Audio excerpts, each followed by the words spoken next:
another sunny day in New Mexico.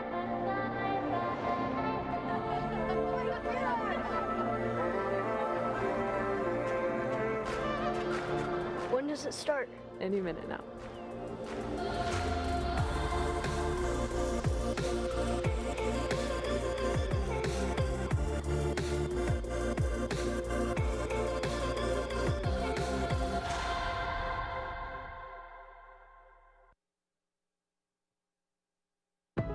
Greetings, planet Earth, and welcome to Spaceport America, the beautiful home of Virgin Galactic in Sierra County, New Mexico, and the stage for today's momentous occasion. I'm delighted you can join us for an historic day. Over the next few hours, you'll see live coverage of today's spaceflight, unprecedented access inside the spacecraft, and a live performance of a brand new song by multi-platinum artist Khalid. Entrepreneur, philanthropist, iconoclast, activist, adventurer, billionaire, goatee host organism. Later today, Richard Branson and his crew will return to Earth as astronauts. Hello, everyone. I'm Stephen Colbert. Thank you for joining us. Earlier this morning, Richard Branson and his crew arrived at Spaceport America, ready to embark on a life-changing journey. When Richard called me and asked me if I'd like to host today's live stream, I said, "Who is this? And how did you get my number?" Then he said who it was, explained today's flight test mission, and I said, yes, I would be honored to host your launch. After all, I've known Richard for years. I've never been to his private island, but that's okay. That's how close we are. Friends don't have to ask friends to their private island, evidently. And to be fair, it might be because I've spent most of our friendship making fun of him on TV. Longtime viewers of this broadcast know that I have an ongoing feud with Sir Richard Branson, Virgin CEO and adult of the corn, Richard Branson. Sir Big Baby here, having what some critics have called facial hair. That little tree sloth clinging to your chin. The grinning goat man. A cross between David Bowie and Pan the goat god. His airline. Well,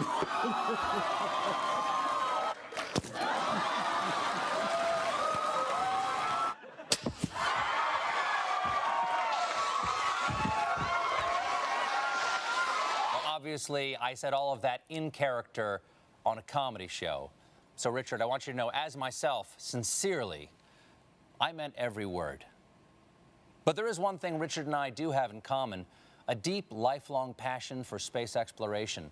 That's why Richard founded Virgin Galactic in 2004 with the dream of sending private citizens into space. Now, to do that, he needed to build every part of a whole new industry. He had to construct a spacecraft capable of the journey. Then, to launch these space planes, he had to help create the world's first commercial spaceport. And most importantly, he had to find the people capable of turning his dream into a reality, as well as people brave enough to get on a spaceship built by the guy who launched a soda this awful. Seriously, he lost money selling sugar water. All aboard! Today marks the culmination of Branson's dream. He and his crew will set off on a supersonic voyage in which they'll achieve a maximum velocity of more than Mach 3.5 and ultimately enter zero gravity. Imagine staring out the window onto the vast expanse of space and seeing Earth below, our beautiful blue planet staring back. Unless, of course, you're the guy in the middle seat. Then you have to ask the astronaut sitting next to the window to put it all in perspective for you. Oh, and I'm being told that there are no middle seats in space. Thank you, science. It's been a dream of mine to go into space ever since I was a child. Unfortunately, I cannot be on the spacecraft today. I had a thing. Also, I was not technically invited, but Richard was generous enough to give me a spacecraft of my very own. And I will be using this model to give scientifically accurate play-by-play of today's historic events, as well as doing this.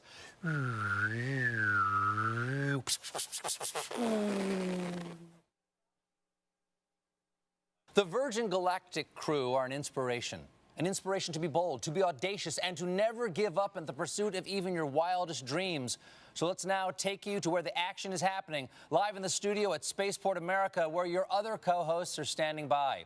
First, one of the newest members of the Virgin Galactic team. She's a science author, an expert in space exploration, a bioastronautic researcher, and most impressively, a TikTok star.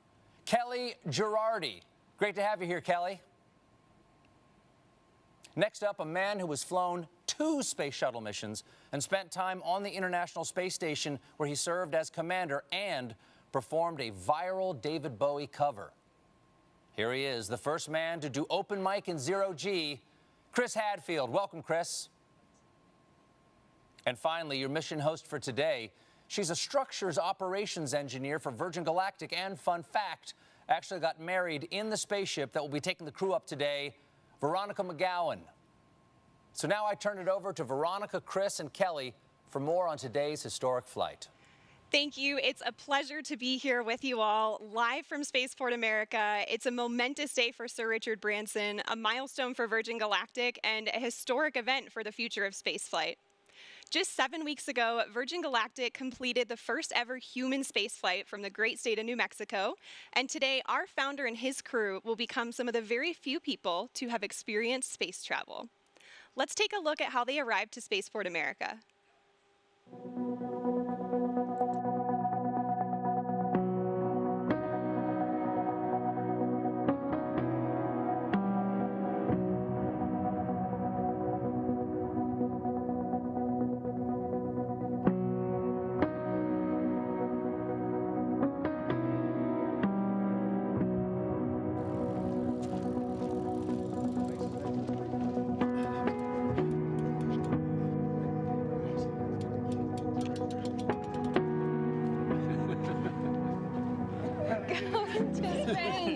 Let's go to space, Richard. You know more prepared than I do. You're late. Come on, get suited up. Let's go.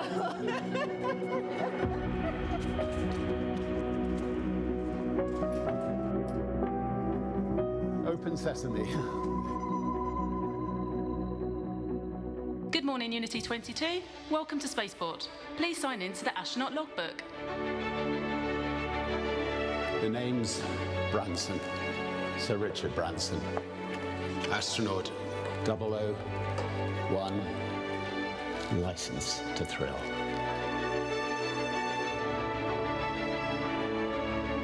Astronaut 002, Beth Moses. Astronaut 003, Colin Bennett. It's got a beautiful bag. Sarisha. Astronaut 004, Sarisha Bamla. And she's astronaut 004. Congratulations, Unity 22. You are officially registered for space.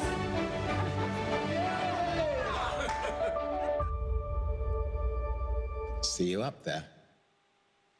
Well, way to start off your journey, first on a bike and now on a spaceship. The team is airborne. Here's some footage of them taking off just moments ago. The spaceflight system was towed out to the runway and elegantly took to the skies on what is a beautiful morning here in the state of New Mexico.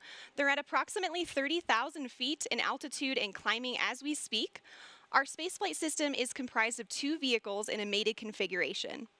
Our mothership Eve, named thoughtfully by Richard after his late mother Eve, and Spaceship Unity, named by the late Stephen Hawking as a vehicle that will unite the world through space.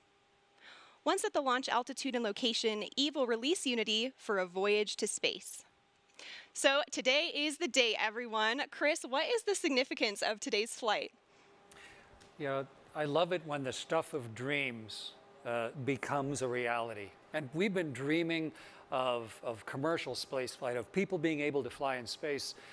I mean, since the very first pioneers started flying, the X-15, which was the wonderful program in the 60s, was so much like the profile that they're going to follow today. And then the Ansari X Prize to try and push the limits. That is very much the DNA that's on this bottle, in fact, the DNA that has allowed this vehicle to fly. And it is like all of those pioneers and the flight today You know, they pried the door open initially, but this crew today is really pushing it open permanently. And I'm really excited for the flight, but I think it's so significant professionally, technically, but personally for the people on board. Absolutely. And you mentioned opening up that doorway. Kelly, you're one of the people that's going to be going through that doorway soon. We are so thrilled to have you here to get a preview of what you're going to experience on a Virgin Galactic mission in the not too distant future. You've got to be getting pretty excited, right? Incredibly excited. You know, this is an emotional day, right? Those doors are opening for the next generation of astronauts. I feel like we have front row seats to the final frontier today, and I'm so excited to get a taste of what I'm going to experience soon. Definitely. Well, I'm so thrilled to have you here. And you too, Chris. Thank you guys so much for joining me today for this. Let's take a look at what we've got in store for the live stream. So while Mothership Eve is transporting Spaceship Unity to the launch point, we'll check in with the crew and the preparations that went into today's flight. We'll also share some perspective on the Virgin Galactic mission, so who we are, what we do, and our vision for commercial space travel in the 21st century. Next, we'll give you a guided tour through the Virgin Galactic experience, showing you what our astronauts will see and do throughout their stay, both on the ground and on their life-changing journey into space. Once we've reached the launch altitude and location, we'll see the moment when Spaceship Unity is released from Mothership Eve and accelerates into space, all coming to you live. So there's some incredible energy building here at Spaceport, and we're happy to have some special guests on site taking in this experience. My co-host Kevin. Kevin, what's the vibe like down there? Thanks, Veronica. I am currently here at Spaceport America's hangar floor, where the ships usually reside, but as you just saw, they're on their way to space. Right behind me, I have the rocket motors we use for launch, and to my left, a very important person, CEO of Virgin Galactic, Michael Cole-Glazer. Michael, good to see you. It's great to be here, Kevin. Michael, I have one question for you, and that is, what does today mean? Kevin, this is a landmark moment for Virgin Galactic. It's a landmark moment for the new commercial space industry, and it certainly is a landmark moment for our founder, Sir Richard Branson, who right now is showing that when you have the fortitude to follow your dream, you can make a hugely profound impact on the world. It's a historic moment, because today we are endeavoring to open access to space for all. Can you imagine? Being up there and looking back down has to be one of the most amazing feelings, and we can't wait for more people to experience it. I have to say how proud I am, Kevin, to have all my friends and colleagues who are today's crew representing the entire company. They're opening the door for the astronauts of tomorrow. We're thrilled to be here today and so excited to have all of you watching to be sharing this moment with us. It sure really is a historical moment for us, and I'm excited to be here. I'm going to be out on the street, so I'll see you guys in a little bit, but we're going to send it back to you. Virgin Galactic's mission of sending humans into space requires tenacity, innovation, and an unparalleled drive to succeed. Turns out pioneering a new form of space travel is a tough job, possibly even tougher than my job, where I talk to celebrities for 1 hour a day. But the Virgin Galactic space is to make space itself more accessible and approachable.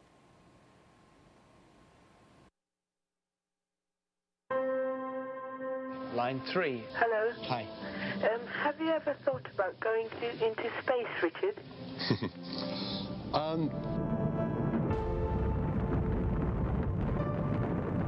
The moon landing was a catalytic moment for me. I remember my dad taking me outside onto the village green, and we just looked up at the moon. I really did think that myself and many other young people would one day be able to go into space. I waited and I waited and waited for that opportunity, and it never came. They got me thinking. I went to the registry office and I registered the name Virgin Galactic Airways. It's a brilliant innovation story. The origins of spaceflight at the time, it was big government. The X Prize was a chance to turn that into a much more personal spaceflight experience. Spaceship One claimed the X Prize, and it proved the dream was possible. This was the first private venture to go to space, return safely, and do it again just 2 weeks later. And then from there, we just started expanding. We knew we wanted a bigger system. We wanted something that you could float about the cabin, actually experience zero gravity.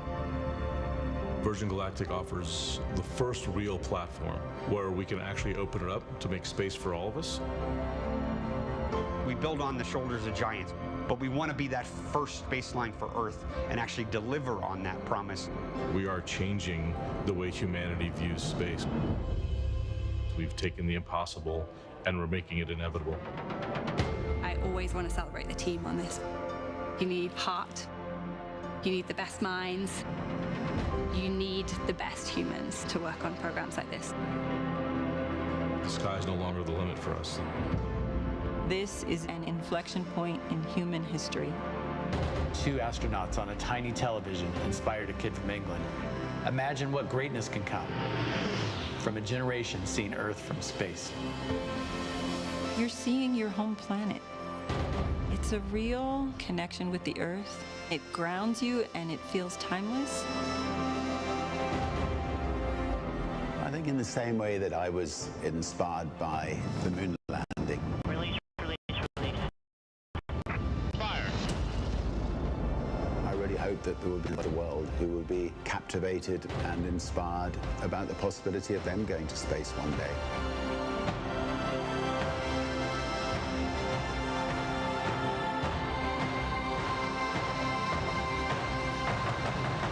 Have you ever thought about going into space, Richard?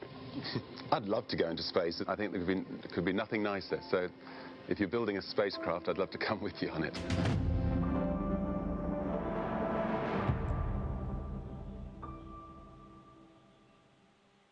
Truly inspirational, and right now all of that inspiration is up in the sky as the Virgin Galactic Spaceflight mission makes its way towards the launch point. Let's take a look at these onboard camera footages now and see what we've got here. We are already at 40,000 feet. You can already see the incredible view and the sky starting to darken there. This is already higher than what most regular commercial airliners will travel at. So I'm sure all of our astronauts are taking in that view already and getting really excited and prepared for the mission. Now, Kelly, we hope to connect live with Richard throughout the show here. What would be going through your mind if you were on board with him right now? Gosh, you know, aside from the overwhelming excitement, right, I think it would just be a sense of awe, the hard work and the vision that it took to get to today, and the magnitude of what it means for the next generation of humans who are going to experience the wonder of spaceflight.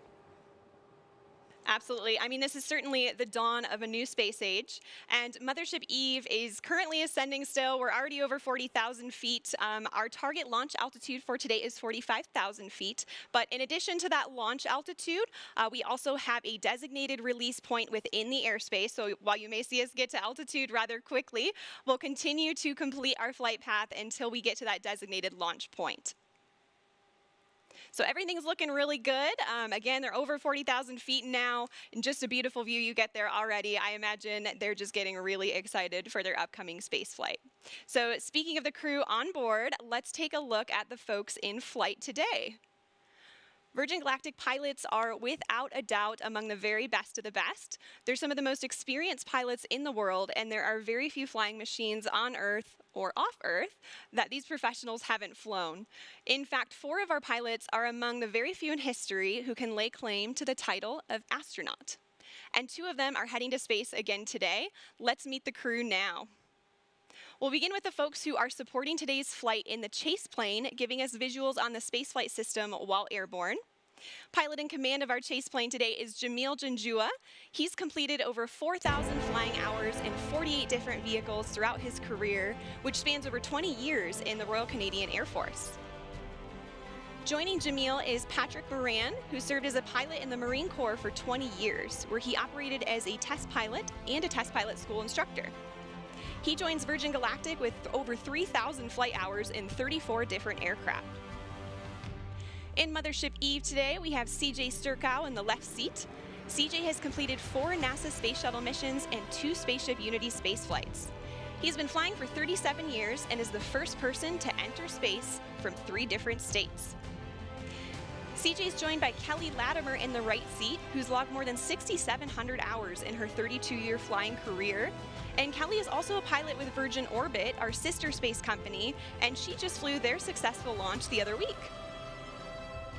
Piloting Spaceship Unity today, we have our chief pilot and astronaut, Dave Mackay. Dave's been with Virgin Companies for over 25 years now and has more than 14,000 hours of flight time to his credit. Just incredible, and spanning no fewer than 140 different types of aircraft. With Dave is astronaut Mike Masucci. Mike recently passed more than 10,000 hours of logged flight in a career that's put him in the cockpit of more than 80 different types of aircraft, including the U-2 and, of course, our very own Spaceship Unity. As you can see, our passengers today will be flown to space by some of the most accomplished and experienced pilots in the world. And in the cabin of Spaceship Unity today, there are 4 mission specialists. Let's hear some more about them now. Astronaut 004, Sirisha Bandla. I'll be testing the researcher experience. Virgin Galactic is opening up the opportunity to go to space for everyone. This is a whole new era to get people from different backgrounds, different geographies, different communities into space. And it's giving researchers the opportunity to fly with their payloads. And that is unheard of. They can take the work that they've been doing on Earth to space. And I'm so excited to see where the community takes it in the future. Astronaut 003, Colin Bennett. I'll be evaluating cabin procedures during boost and weightlessness. When I was younger, I assumed that space was only available to a very select few. I had no idea myself that I would ever be in a position to go to space, but here I am. And how awesome it's going to be a part of the journey of opening this up to hundreds and then thousands of more people in the future. Astronaut 002, Beth Moses. I'll be spaceship cabin lead and test director. I cannot remember not dreaming of going to space. There's the little tiny kid looking up at the stars, the little girl making model rockets. It was part of my childhood. I think it's a very natural, human, innate curiosity. We're all explorers and adventurers, so I really don't remember an age or a moment where I discovered space. I just always remember dreaming of going to space. Astronaut 001, Richard Branson. I'll be evaluating the customer spaceflight experience. Astronaut 001, what a title to have. Now, I don't know about you guys, but I'm excited to hear who gets the spot of 007 as well. So let's hear more about the man who has the license to thrill.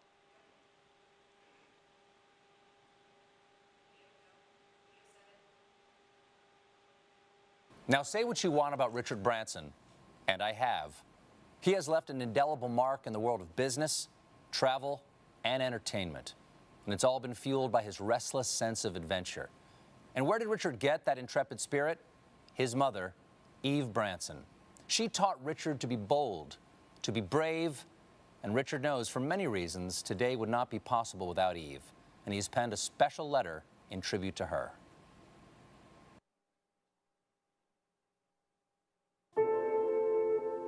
Dear Mum, you always told me to reach for the stars. Well, I took my own winding road, but I always knew to follow your lead. You always pushed us to our limits. When I was a child, you threw me out of the car miles from our house and urged me to find my own way home. You let me jump into a river to sink or swim. You and Dad taught me and my sisters independence and loved us with fierceness and tenderness. You were always an adventurer. You took glider lessons dressed as a boy, enlisted during World War II, toured Germany as a ballet dancer after the war. You flew treacherous routes as intrepid cabin crew for start-up airlines. You took us into the great unknown on family holidays. You treated every day as a chance to explore. Before the word existed, you were always an entrepreneur. You helped make ends meet by creating your own small businesses. You showed me how to grow a company, how to treat people, how to be creative, how to balance work and play, how to live. You were always a romantic. You and Dad showed Joan and me the way to build a life filled with humor and heart, hope and humility, honesty and happiness. You showed us the value of kindness, the magic of laughter, the beauty of music. and the joy of family. You were always my guiding light at Virgin Galactic. You shared with me that the day we named our mothership VMS Eve was one of your happiest. You always knew Eve would start my journey to space one day, just as I always knew you would do the impossible for me. Well, Mum, our mothership, which carries your name, will carry the next generation of dreamers into space. You were always a dreamer. You urged me to strive for every opportunity I saw. You told me to chase my wildest fantasies and to live life to the full. Well, the brave may not live forever, but the cautious do not live at all. How you lived, how you loved, and how you are missed. Dad always said, "Isn't life wonderful?" And you both showed us it was.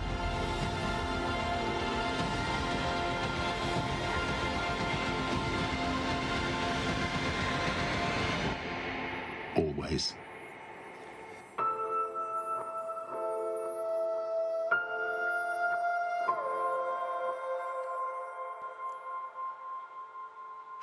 Such a beautiful letter.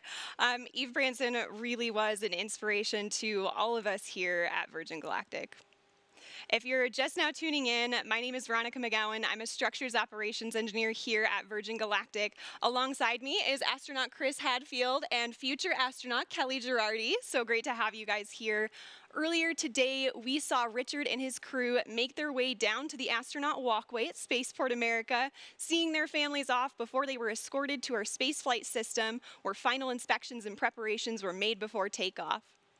They were driven to the runway in our fleet of Land Rovers, and Land Rover is our exclusive automotive partner, and they help with day-to-day operations. And in fact, we have a bespoke vehicle that we designed with them called the Astronaut Edition. And this is exclusively available to Virgin Galactic future astronauts, and it's the one that drove Richard to Spaceport, to Spaceship Unity this morning.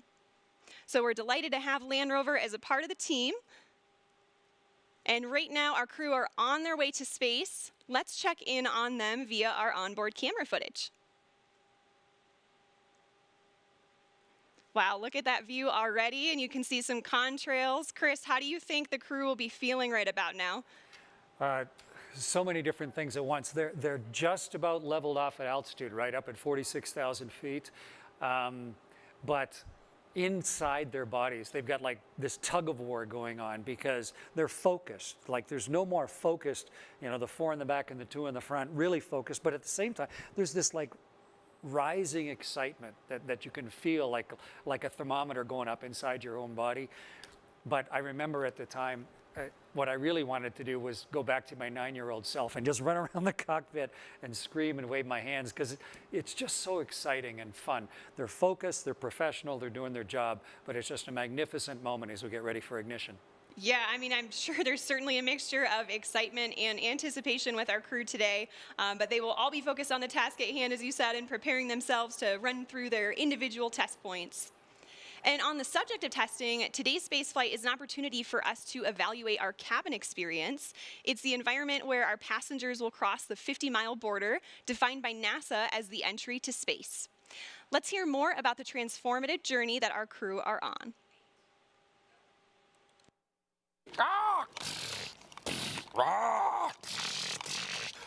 You shall. Oh, hello.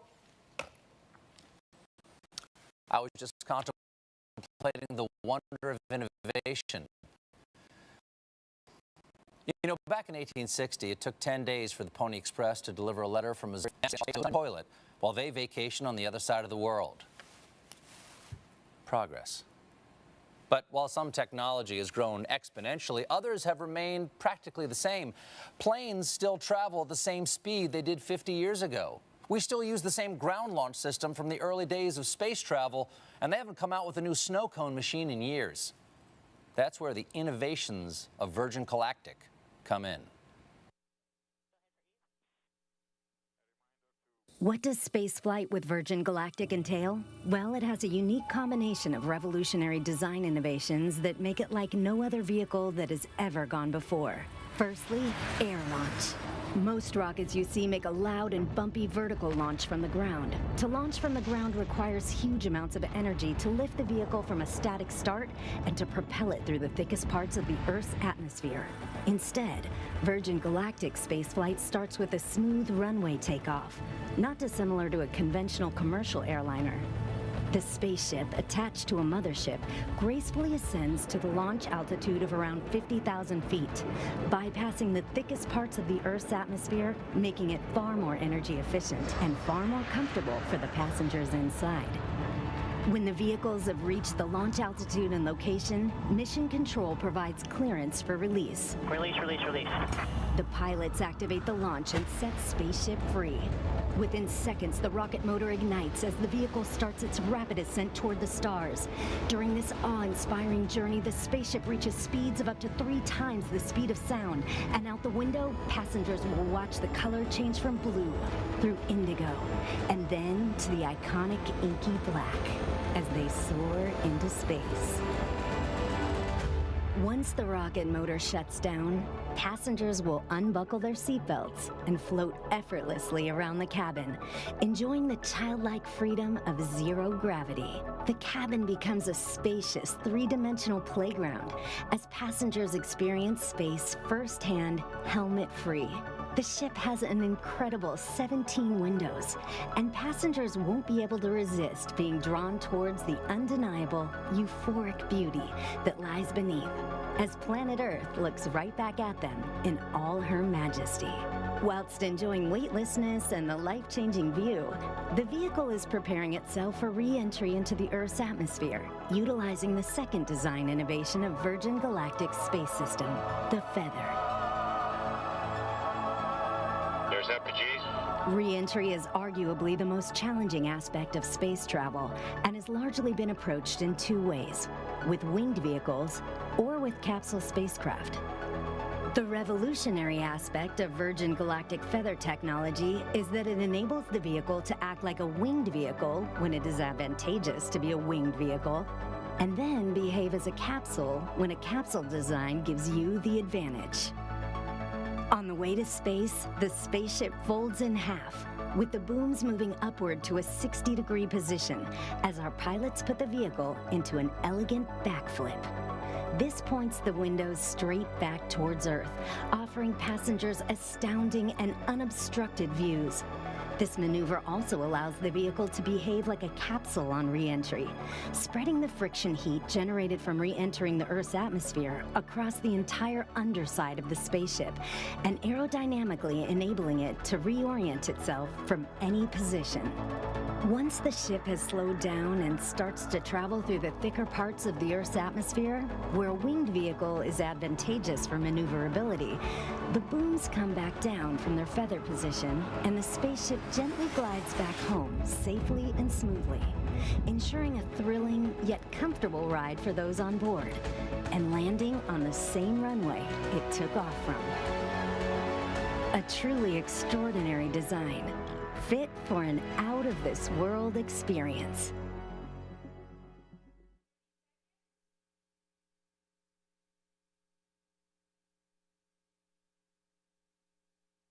Wow, that is some next-level space engineering. I love how its re-entry is feathered, just like Richard's hair.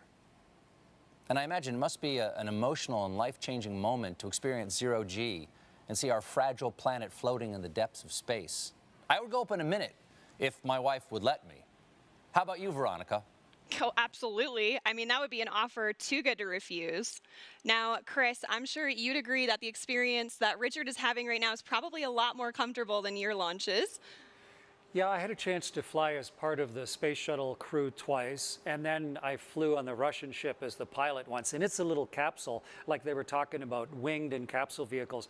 But both of them needed a rocket to get them up above the atmosphere. And the beauty of what Sir Richard and his crew are doing now is that they've had the mothership Eve to carry them gently up. So yeah, they're much more comfortable than I was at this stage, getting ready for the second engine and the rockets to ignite there. Yeah, I can imagine. And Kelly, now I know you've experienced zero-G already in some parabolic flights. Your spaceflight will surely be an extension, right, of that zero-G time. What are you most looking forward to in terms of conducting experiments in that environment? Yeah, exactly. Like Veronica said, I've done a number of parabolic research flights here on Earth where the aircraft takes this roller coaster profile to simulate zero-G seconds at a time. But during a dedicated research mission with Virgin Galactic, I am most looking forward to that continuous, uninterrupted minutes worth of microgravity exposure to do my experiments. It's just an unprecedented time. The next generation of researchers and scientists are going to be flying with their payloads, and I'm so excited for what's to come. Yes, definitely excited for your spaceflight, and I'm very excited that people can experience, not only that personal transformation on spaceflights, but also conduct scientific research. So it's a really flexible platform. I am hearing from our Mission Control Center now that we are about 6.5 minutes out to release. We're getting pretty close. So let's go ahead and switch over to our onboard camera footage for the whole portion of the flight here until landing. I am hearing we're in the middle of our L-10 checks.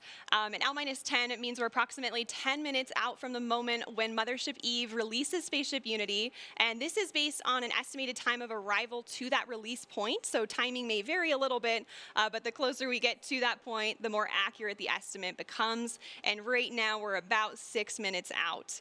So up until L-10, Eve is in full mothership mode, carrying Spaceship Unity to altitude and providing her, through essentially an umbilical cord with electrical power, system heat, and cabin pressurization. And this air is conditioned, so we can keep folks cool on the ground for hot summer days like today, and heated at high altitudes where things get a little bit cooler to keep the pilots and the passengers comfortable. So at L-10, Spaceship Unity switches to her own battery power for avionics and control systems and performs electrical checks, feather system checks, flight control checks, and more. And about each check here. These days, more and more systems are becoming automated, especially in aircraft and spacecraft.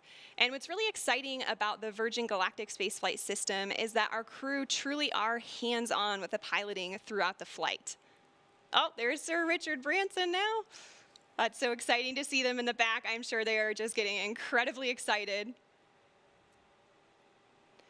And of course, as mentioned earlier, we have Dave and Mike up front. We have an amazing team of pilots here, and they just love to pilot a vehicle that is arguably the most exciting vehicle in the world to fly.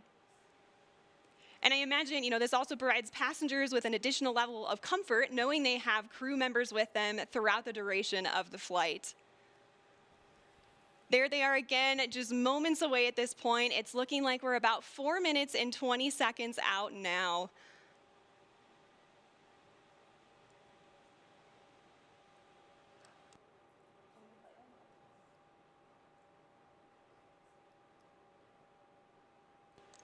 All right, so I am hearing from our Mission Control Center that we have L-4 checks in work now, so we just passed the 4-minute mark.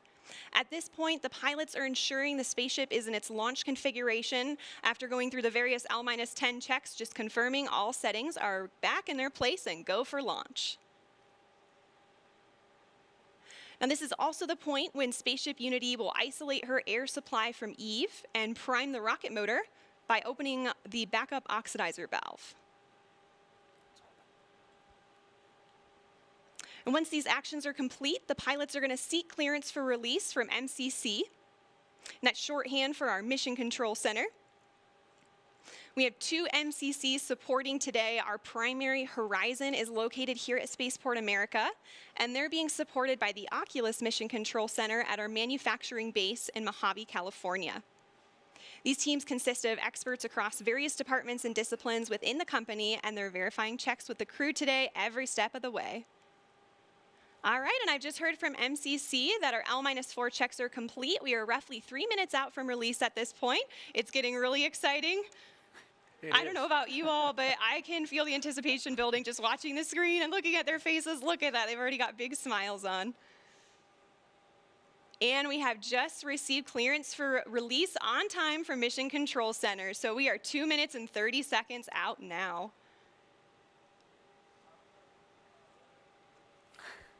I can only imagine what it would be like to be on board. This must be incredibly exciting for the crew.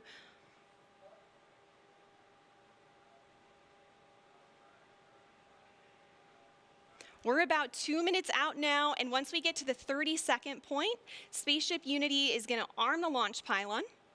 And then once we get to that designated point, the mothership pilots are actually the ones that engage the release, setting Unity free.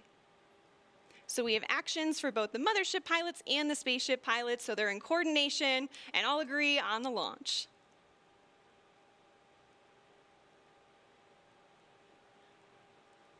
Yeah, it's a hugely exciting and focused moment right now. Definitely. 1 minute and 30 seconds.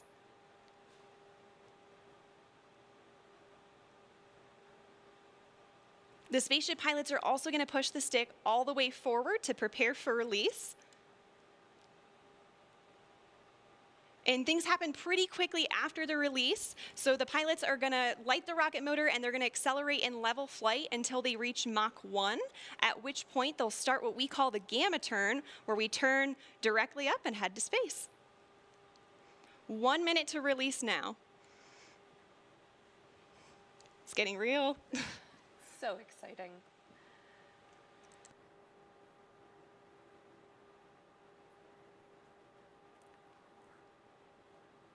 "45 seconds.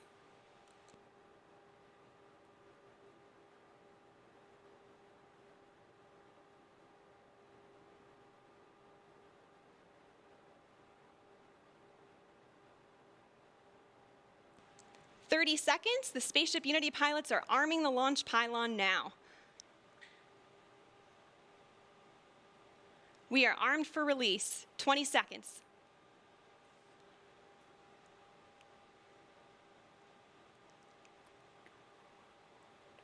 "10 seconds.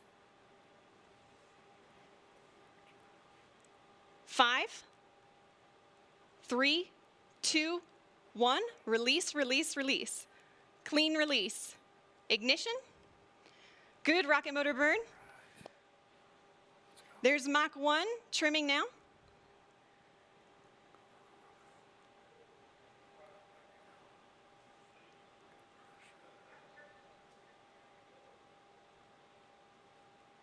Trim complete. Unity is pointed directly up and heading to space. Things are looking great. We are 25 seconds into the burn now, approaching Mach 2.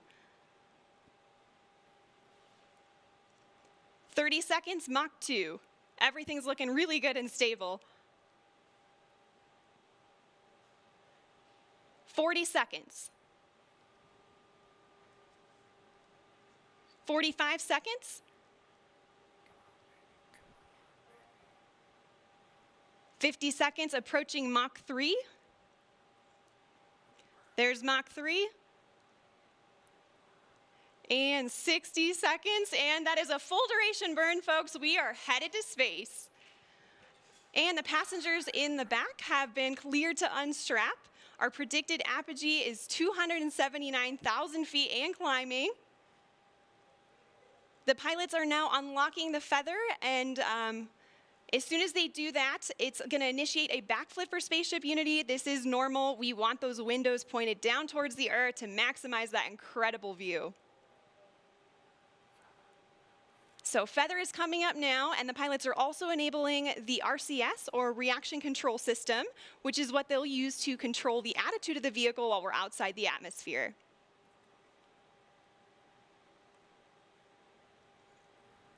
All right, feather is all the way up. We are at about 250,000 feet now and climbing. As soon as we cross the boundary to space, we'll hear a word from our founder, Sir Richard Branson.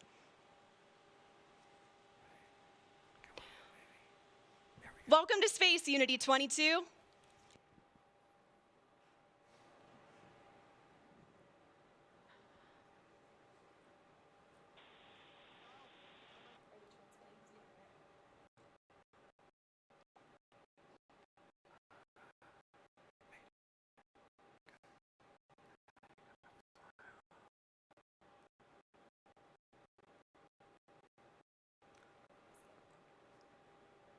So it doesn't sound like we're cameras recording things on board today, and we'll be sure to capture his magical words and share them with the world when they're available.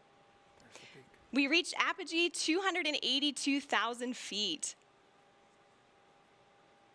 Remember the day, remember where you are, and remember who you shared this with, and remember the name Virgin Galactic, because today, space is virgin territory. The culmination of a life's work, more than a half a century since the world rejoiced in and was transformed by humans leaving planet Earth, Sir Richard Branson fulfills his long-held dream of experiencing space with his crew. Congratulations again, Richard, and congratulations also to Sarisha and Colin on becoming astronauts today. And welcome back to space to Dave, Mike, and Beth. Oh, you can see them now?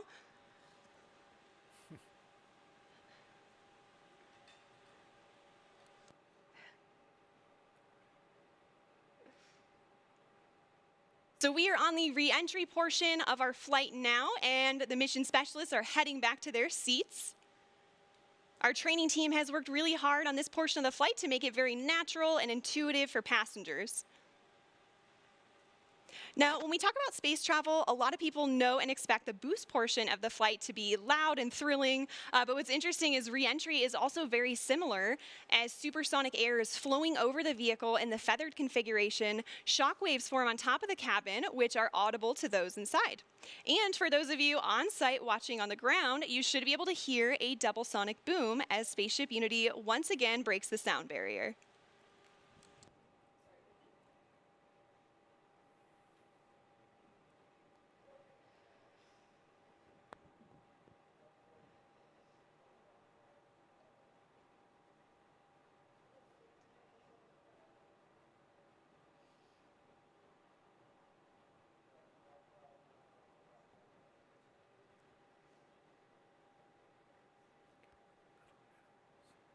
All right, folks, we are now subsonic, just under 75,000 feet in altitude.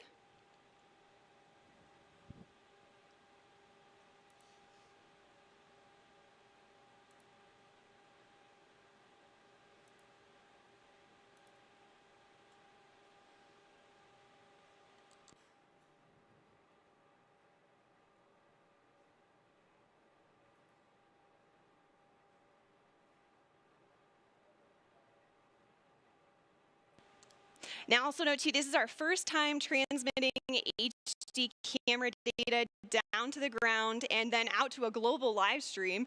So please do see some drops in the feed, but we still have some really great ground footage coming in here. Oh, there we go. Now we can see that is the tail cone of Unity. And the pilots are lowering the feather now. Now, as the feather comes down, the nose of Spaceship is going to drop. This is normal and expected. Once that feather's down and locked, the pilots will begin a gentle pull up to a level attitude. And I'm hearing the feather is down and locked now. So at this point, Spaceship Unity is a glider, so it's all about balancing her potential and kinetic energy. So if the pilots want to go faster, they point the nose down, and if they want to go slower, they bring the nose up.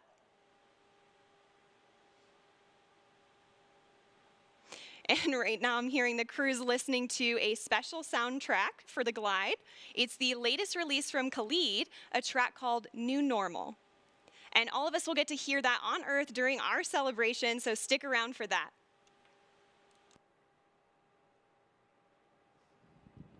I don't know about you all, but I am still feeling overwhelmed and excited about what we just witnessed. And there's one person in particular who's got to be having all of the feels right now. You can see him sending a congratulatory shake to his passenger, Colin Bennett, there with him. Let's see if we can connect with the crew again here. Is manual dump to 200.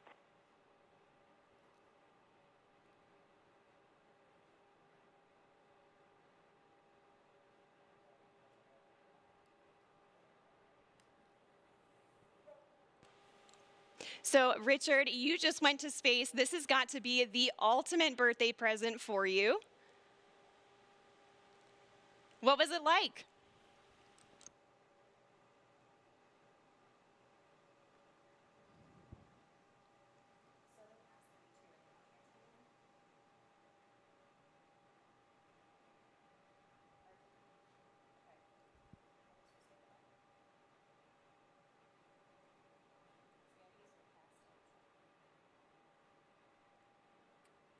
All right, folks, again, sorry, we're not getting that transmission through the live broadcast, but again, we do have lots of recording devices aboard the spaceship, and we will be sure to release some footage of Richard and the crew up there today.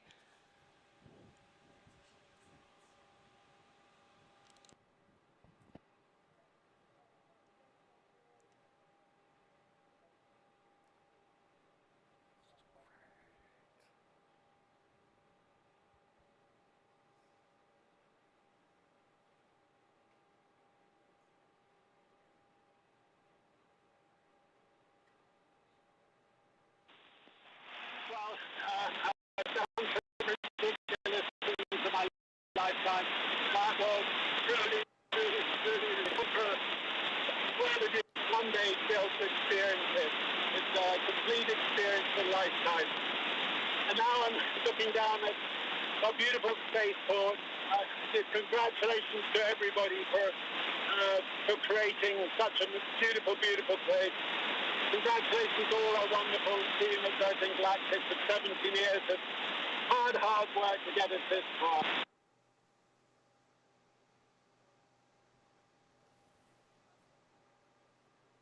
All right, so I'm still happy we could catch a little part of that. It seems like there's a little bit of a delay in the transmission there. It does have a long way to travel. But you could tell by the smiles on their faces, they just had the ride of their lives. We are so excited for them to land and party the rest of the day with, like astronauts, in the typical Virgin fashion.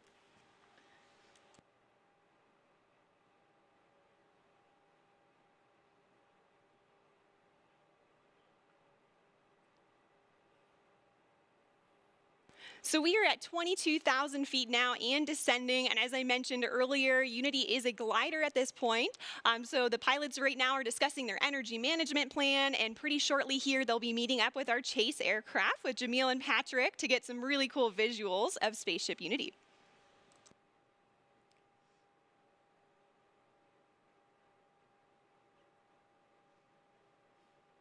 Now, as the crew and spaceship make their way across the desert, they are gliding over one of the most remarkable landscapes in the United States and the largest desert in North America, the Chihuahuan Desert. The area around Spaceport includes more than 6,000 square miles of restricted airspace and high desert, which is one of the reasons it was built here. And of course, our future astronauts will be able to take in so much of that natural beauty.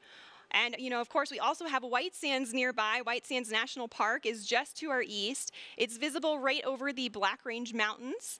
White Sands, of course, has been the backdrop for so many films, commercials, and music videos, and it's known for having the largest gypsum dune field on the planet. Khalid's music.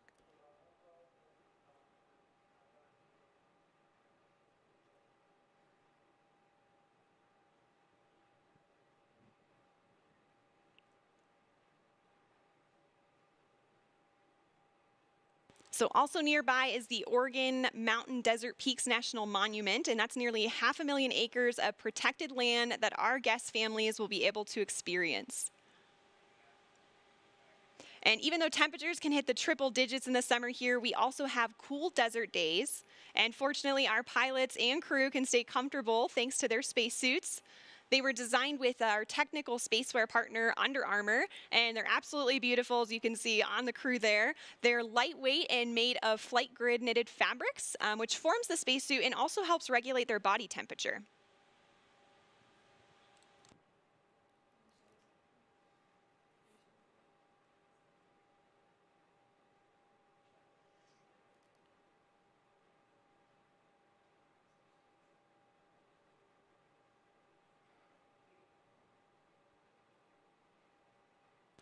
So also to commemorate this flight from New Mexico, we reached out to the Zia Pueblo, who gave us permission to use their sun symbol on our spaceship. This symbol is also a part of the New Mexico state flag, and it's embedded with symbolic meaning. The number 4 is sacred to the Zia people, and the emblem represents the 4 directions, the 4 seasons, the 4 times of day, and the 4 phases of life. We are honored and proud to feature this perfectly balanced symbol on Spaceship Unity's tail cone, as we also celebrate our new home.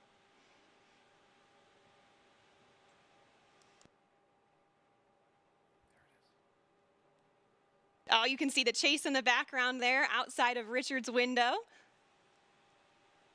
The pilots are coordinating with Chase now and discussing their energy management plan. They're at about 9,500 feet in altitude, and the runway out here at Spaceport America is around 4,600 feet in altitude.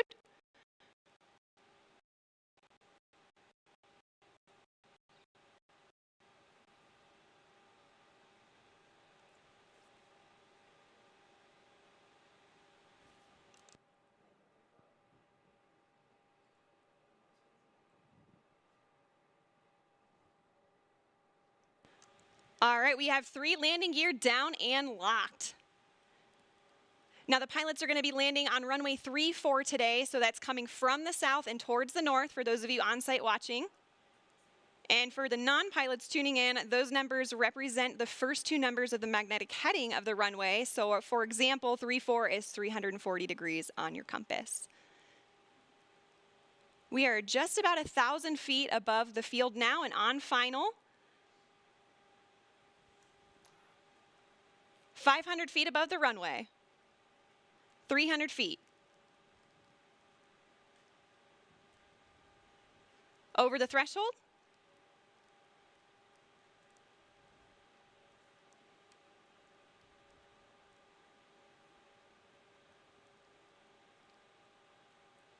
Main gear touchdown. And we're going to hold it just like this for a minute before bringing the nose down. Can see they're already celebrating inside there. And the nose is coming down now. Nose gear touchdown. And braking.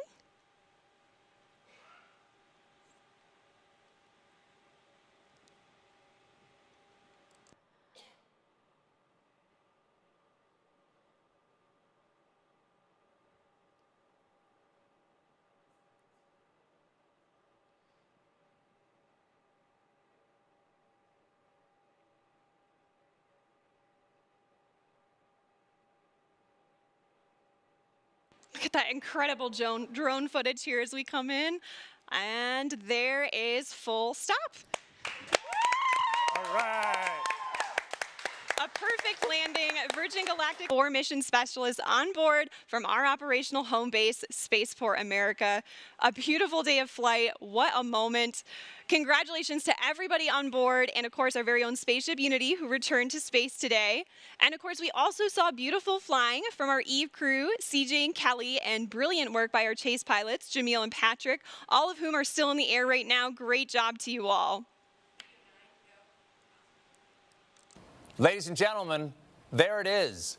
More than half a century since the world rejoiced when humans first achieved spaceflight, Richard Branson fulfills his dream of experiencing space travel. Congratulations to Richard and Virgin Galactic. Congratulations also to Colin Bennett and Sirisha Bandla on becoming astronauts. And also a welcome back to space for David Mackay, Mike Masucci, and Beth Moses. Well, stay tuned, folks. We will be hearing more from our astronauts later in the broadcast, and we also have a special musical performance to celebrate today's milestone. But first, let's hear some thoughts on the flight. Chris, you've returned from space several times now, both on a capsule and a space shuttle. How does this landing compare to the landings you've experienced? Well, obviously, that's a much more gentle landing than a capsule on my Soyuz flight.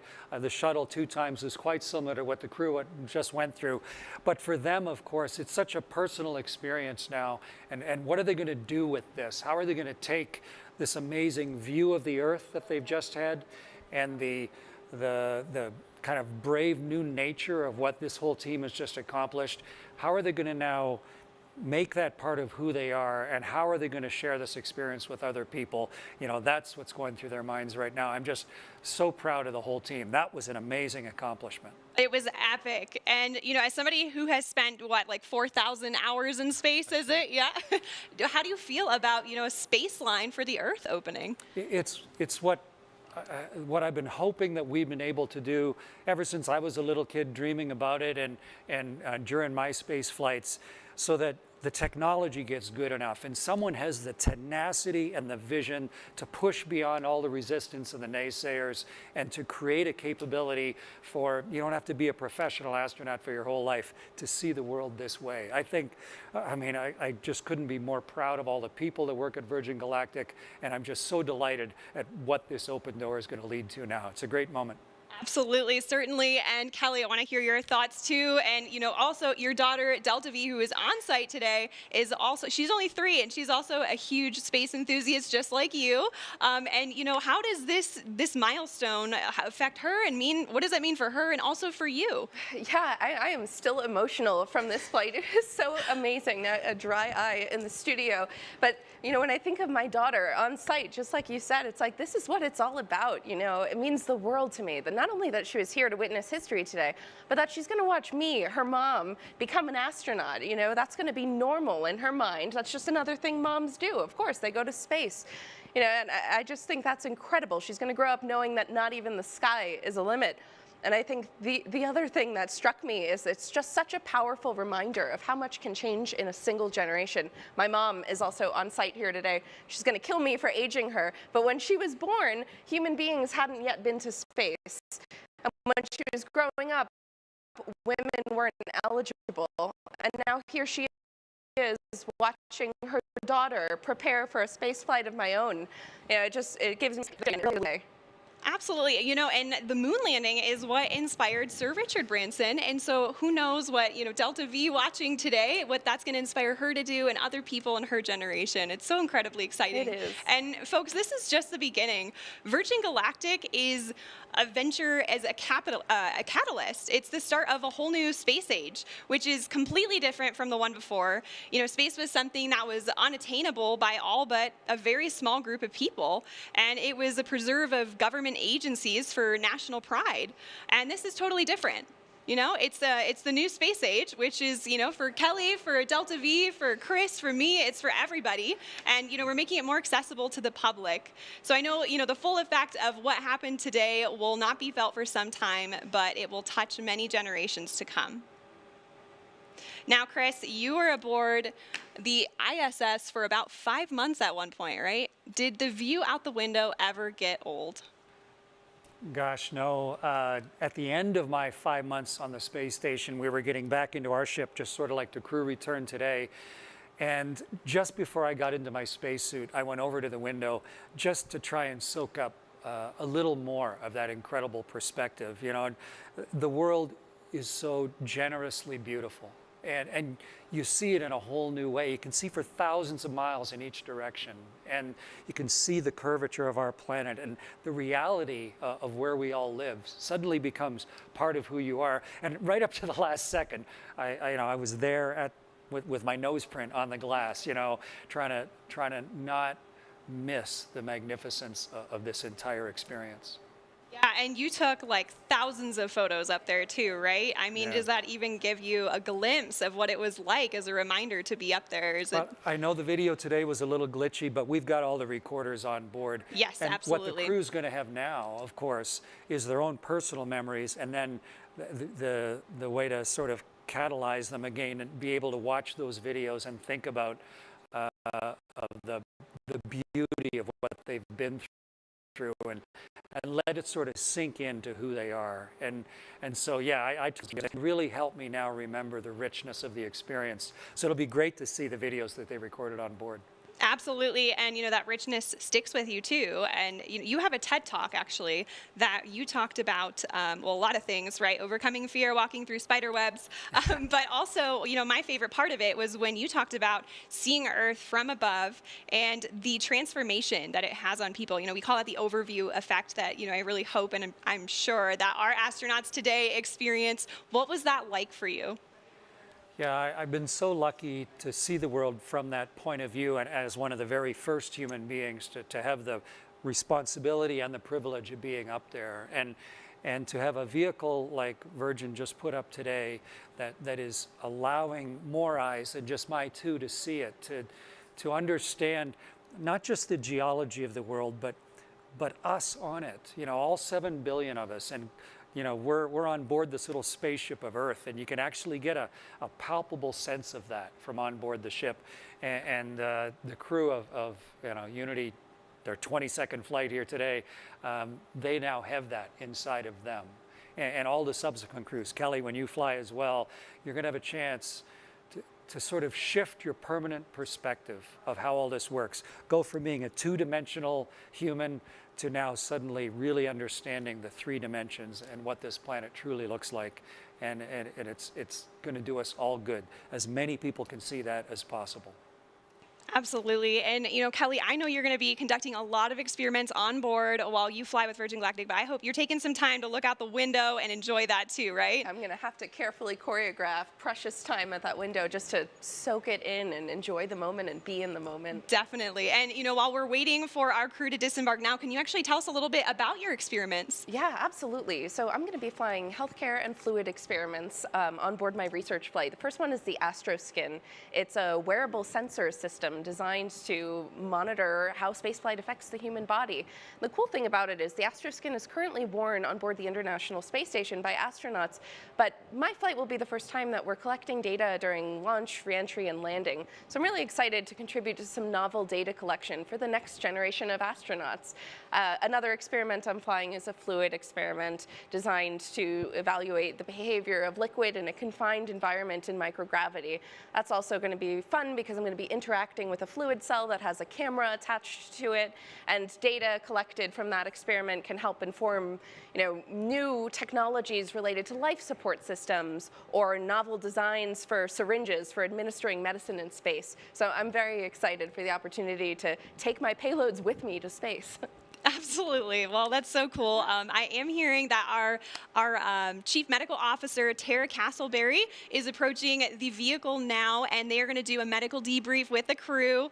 So we'll see that here momentarily. And our crew is actually going to join us later in the broadcast, where they will receive their astronaut wings. So, Chris, I'm sure you have a vivid memory of the day you received your wings. Yeah, wings that we wear on our chest, they're a measure of a lifetime of work and purpose and personal accomplishment.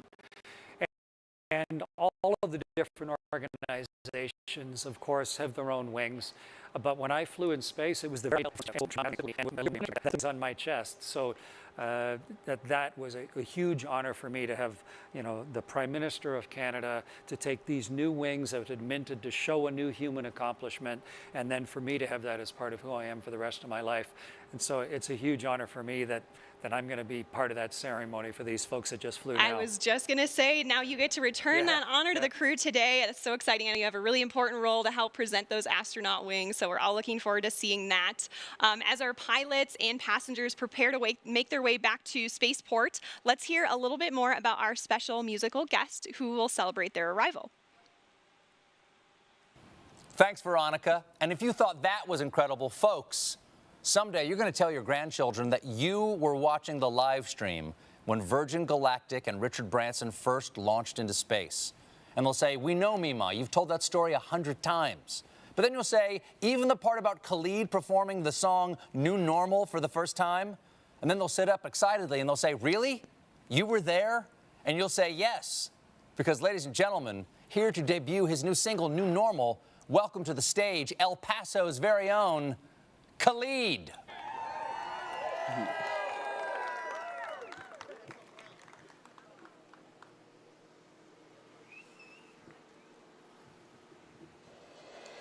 You find your ways never enough.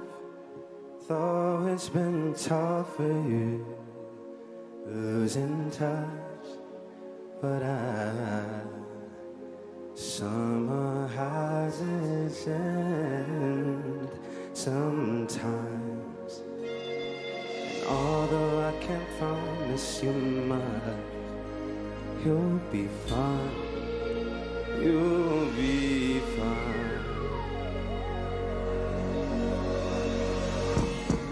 So you make it better somewhere in darkness, sitting you the hardest. Though no one predicted how far we came. It's not what you wanted. How fast time goes, living in the moment, taking you for granted. It's a new normal, it's up for us to live in it, not to understand it. Hey, you find your ways, never enough. Though it's been tough for you, losing touch. But I heard summer has its end sometime. Although I can't promise you much, you'll be fine. You'll be fine. You unpick your pages, how the story goes. And this life is what you make it. It's out of your control. It's almost like you're screaming, but no one hears your voice, 'cause everything is changing. Yeah, yeah, 'cause everything is changing, and I can't stop a thing. Whoa, whoa, yeah, everything is changing. Yeah, oh, whoa, just yeah, yeah, yeah, just take me back to this time. Just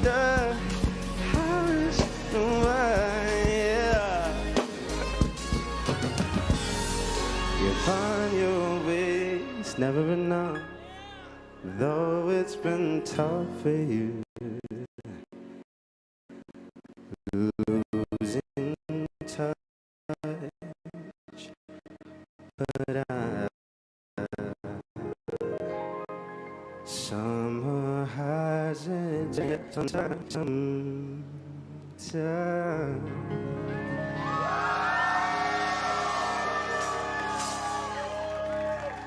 Thank you, thank you. All right, this next song right here, it's the fun one. This one right here is called Better. Thank you guys for joining me.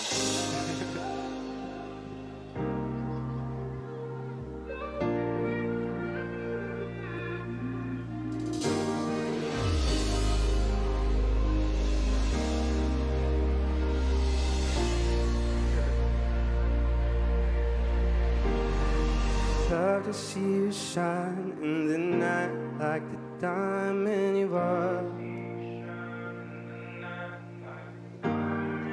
I'm good on the side, it's alright, just so me in the dark. No one's gotta know what we do. Hit me up when you're bored. Oh, nah, yeah. 'Cause I live down the street, so we meet when you need, and it's yours. All I is, nothing feels better than this. Nothing feels better. Nothing feels better than this. Nothing feels better. No, yeah. We got high. This is what you like, I admit. Yeah. Nothing feels. You say we're just friends, but I swear when nobody's around. Hey, you keep my hand around your neck, we connect. Are you feeling it now? 'Cause I am. I got so high the other night, I swear to God, I felt my feet lift the ground. Hey, hey. Back against the wall, this is all you've been talking about.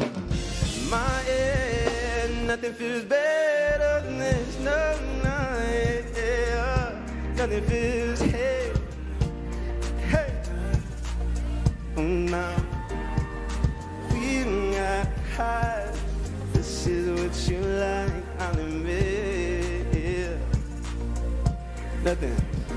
No, left, right. Take it back, bring it side to side, like that, right. No, left, right. Take it, yeah. Oh, yeah. Nothing feels, yeah.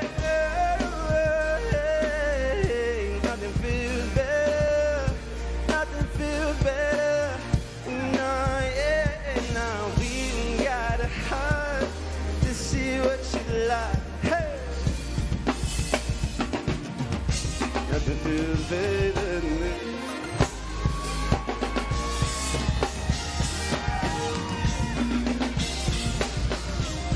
Nothing feels better than this.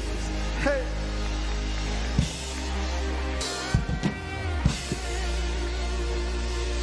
Thank you. I have one more song for you guys. This one right here is called Talk. Hey! How you doing up there? Y'all good?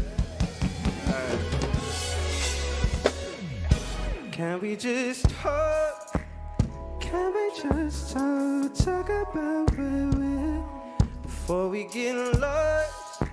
Limit your thoughts, can't get what we want. Never felt like this before. I apologize if we're moving too far. Can we just talk?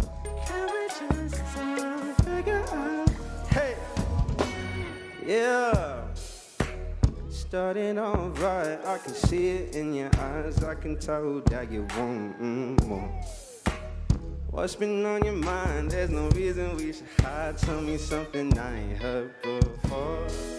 Hey, you've been about it, and it's you want more.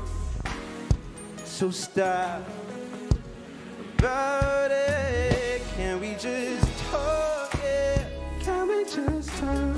Talk about love before we get lost. Limit your thoughts, can't get what we never felt like this before. I apologize if we're moving too far. Can we just talk? Can we just talk? Yeah. Oh, nah. Penthouse view, got some flowers in the room. I'll make sure I leave the door unlocked. I'm on the way, swear I won't be late. I'll be there by 5 o'clock. Hey, you've been about it, and it's me you want. So stop about it. Can we just talk? Can we just talk? Yeah, yeah, before we get lost, yeah, let me up. Yeah, yeah, I've never felt like this before. If we're moving too far, can we just talk? Yeah, yeah, can we just talk? Can we just, can we, before we get lost, yeah, let me up. Yeah, yeah, I've never felt like this. Yeah, but can we just talk?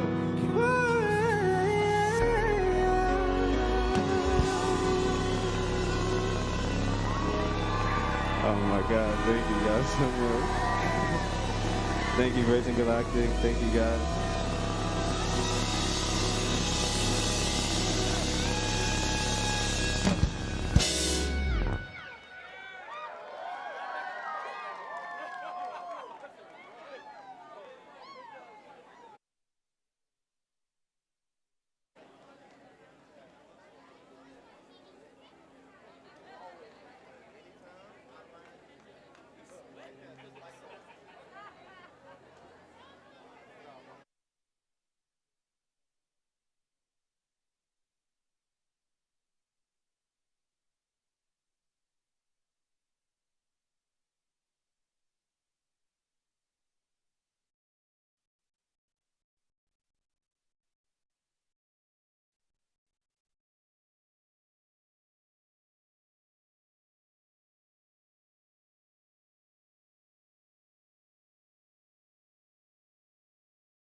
Put your phone down, Chris. We're ready now? Yep. Okay, great. Waiting on your go. Go. Didn't hear you. That was beautiful, man. I really enjoyed that. One of the lyrics in your new song was, I never imagined, I never predicted, how far we've come. And Yeah. Look what we were just at here today. What did you think of the whole thing today? Super nerve-wracking. Honestly, it's a dream to even be here, so I'm so thankful. And like you said, look how far we've came just as humanity.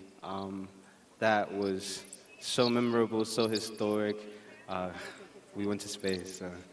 But I mean, you are the youngest person ever to have reached, 20 billion streams, I think, on Spotify? Yeah. So where do you think we are in history? What does this mean for you? For me, I'm so thankful. I'm so grateful, and it seems surreal. And I think that's kind of how we all feel about the times right now. It's super surreal, but it's true. It's our new normal. So we're going to have to get used to it because we're going to see a lot more to come. What are you dreaming of doing in your life? I dream that I get the confidence to go up there, too. That'd be great. And I think you tweeted out, if you went to space, what would you take with you? So I'm turning around the question. What would you take? One of my best friends gave me a crystal for my birthday. I would take that with me, too. You would take that? Yeah. I really cherish my friends. Well, that was just beautiful listening to you on stage, and I'm so delighted to have a chance to get to know you and to share something so magnificent with you here today. I really appreciate it. Thank you. And I've been lucky enough to fly in space myself, I know. And you are going to love the experience when you have a chance to go. I know I will. Yeah, I've been outside of a spaceship, watching the world turn underneath. Unreal. And what we really need is ships like this one that's behind us that can let people get up there, people with your kind of talent. Yeah, make it conventional for everyone to go But your up there. kind of talent to then share it in a way that other people can really understand. Oh, you're too nice. Thank you. I really appreciate that. I'm really excited. You think maybe, you're one of the great singer-songwriters. Do you think maybe some of the stuff you've seen today is going to inspire you? Oh, no doubt. No doubt. It inspired me already. Yeah, it's just such a delight to see your talent in a place like this on a historic day. So beautiful. Yeah, I'm happy to be here. Congratulations to you. Thank you so much, Virgin Galactic, as well. I really appreciate it because none of this would have happened without you guys. Everybody, all the engineers, everybody working on set. I really appreciate it. So, Khalid, you see right there is the door that you get in through. And then you get into your seat, and then you could have a chance to go experience that for yourself. Yeah, we'll see. We will see. I think you'll love the experience. To be able to not just get up on stage and see all the thousands of people, but to get so far up and see the world. It's just a wonderful, beautiful experience. So congratulations. Thank you so much. And a wonderful day to be together. Oh, I really appreciate it. Thank you, guys.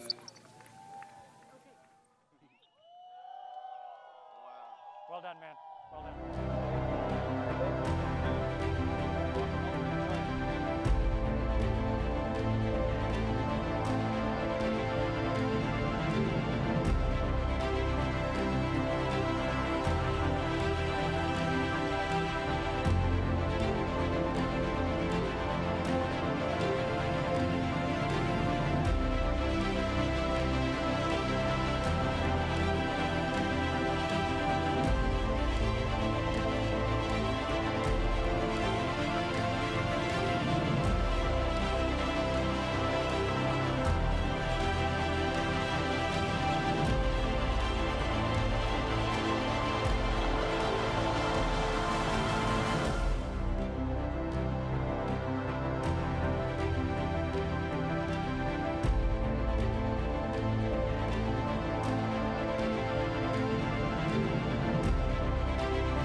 Well, we just witnessed the crew disembark from the spaceship, and what a hero's welcome they received. That was so adorable, seeing all the friends and family greet them now officially as astronauts.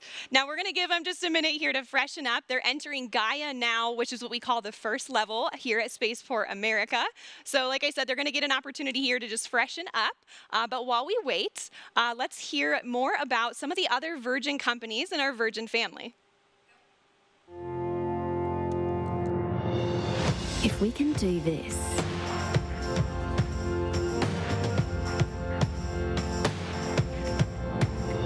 imagine what else we can do.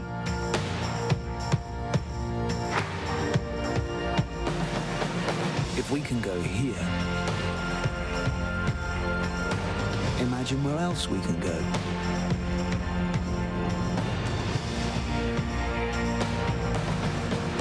If we can feel this. 3, 2, 1, release, release, release.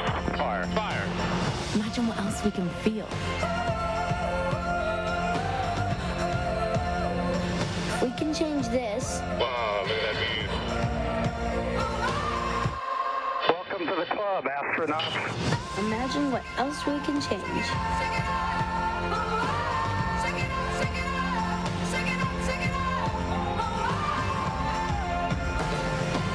If we can share this,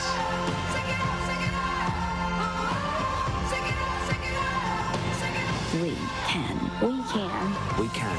We can. we can.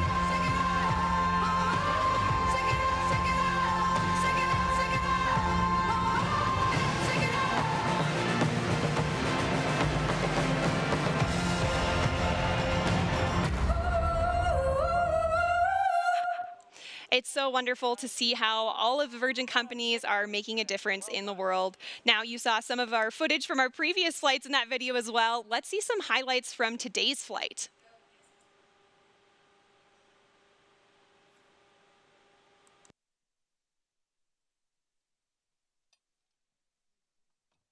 So this is the crew at the end of the apron here.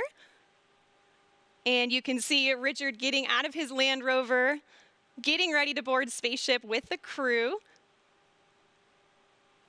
And there they are, getting fastened into their seats and getting ready for takeoff.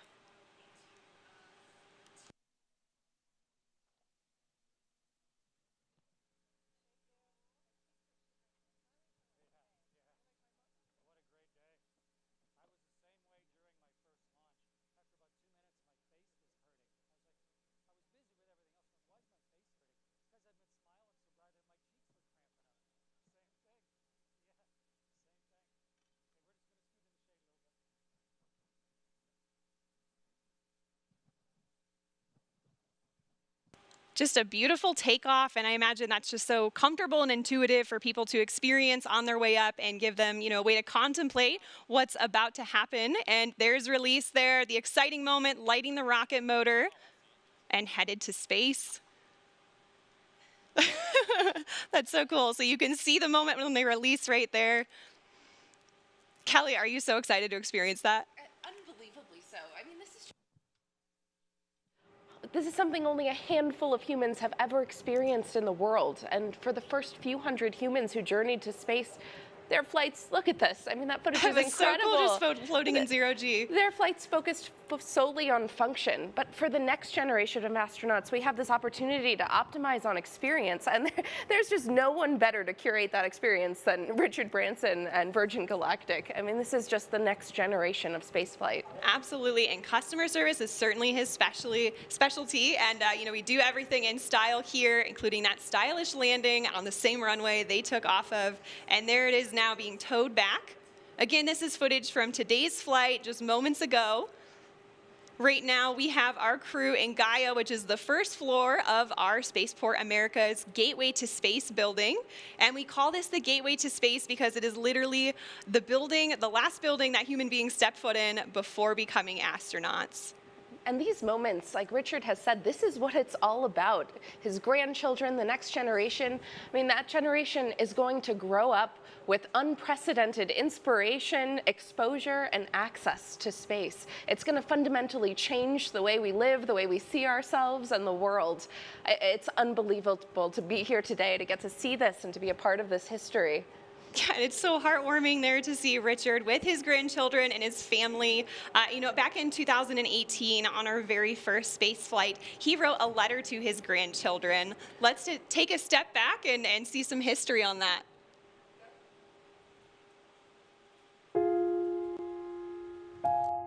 A letter to my grandchildren.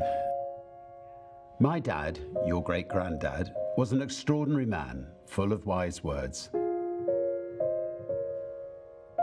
He would often remind me that life is wonderful, and it is that simple truth which has driven me as I built businesses, raised my family, and embarked upon my many adventures.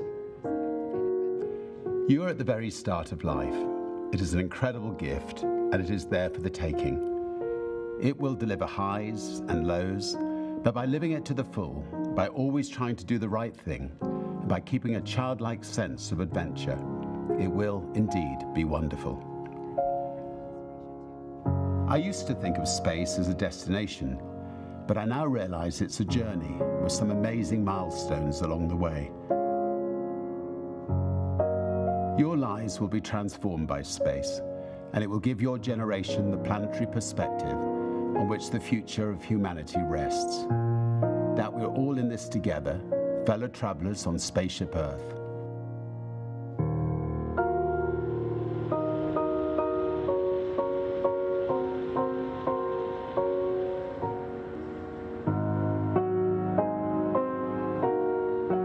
Today we pass the most significant of them all, as our beautiful VSS Unity, along with the hopes and dreams of so many, became the first spaceship built for regular passenger service to put humans into space.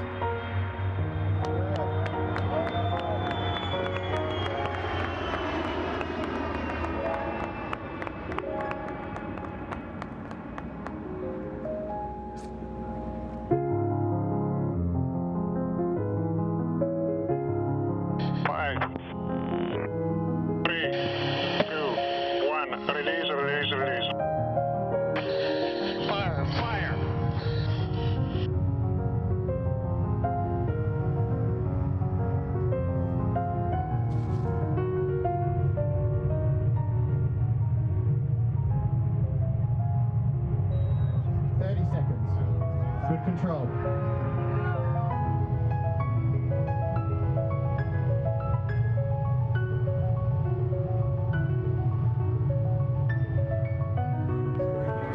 Seconds. 58 seconds. Motor shutdown. 2.8.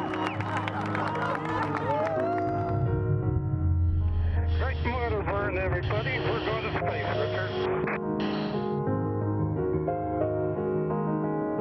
264,000 feet. Welcome to space, Unity.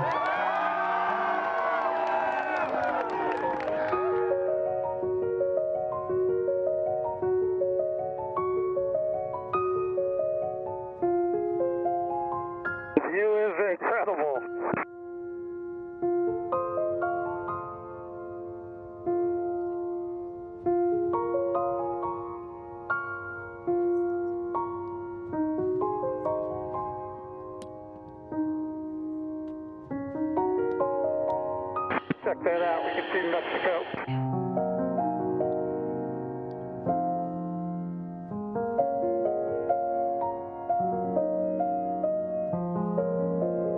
Spaceship Unity, welcome to space.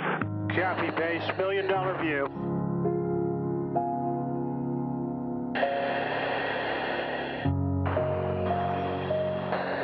Apogee.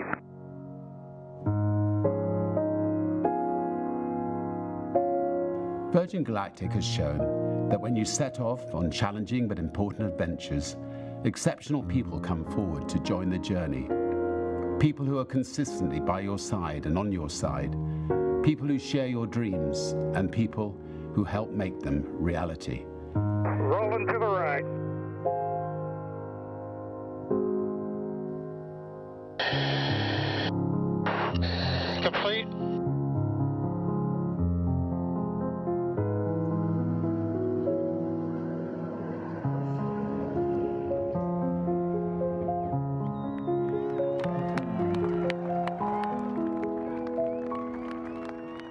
As I watch Unity and her brave pilots soar upwards into space today, my vision blurred by tears, I could hear your great-granddad whisper once again in my ear, "Life is indeed wonderful."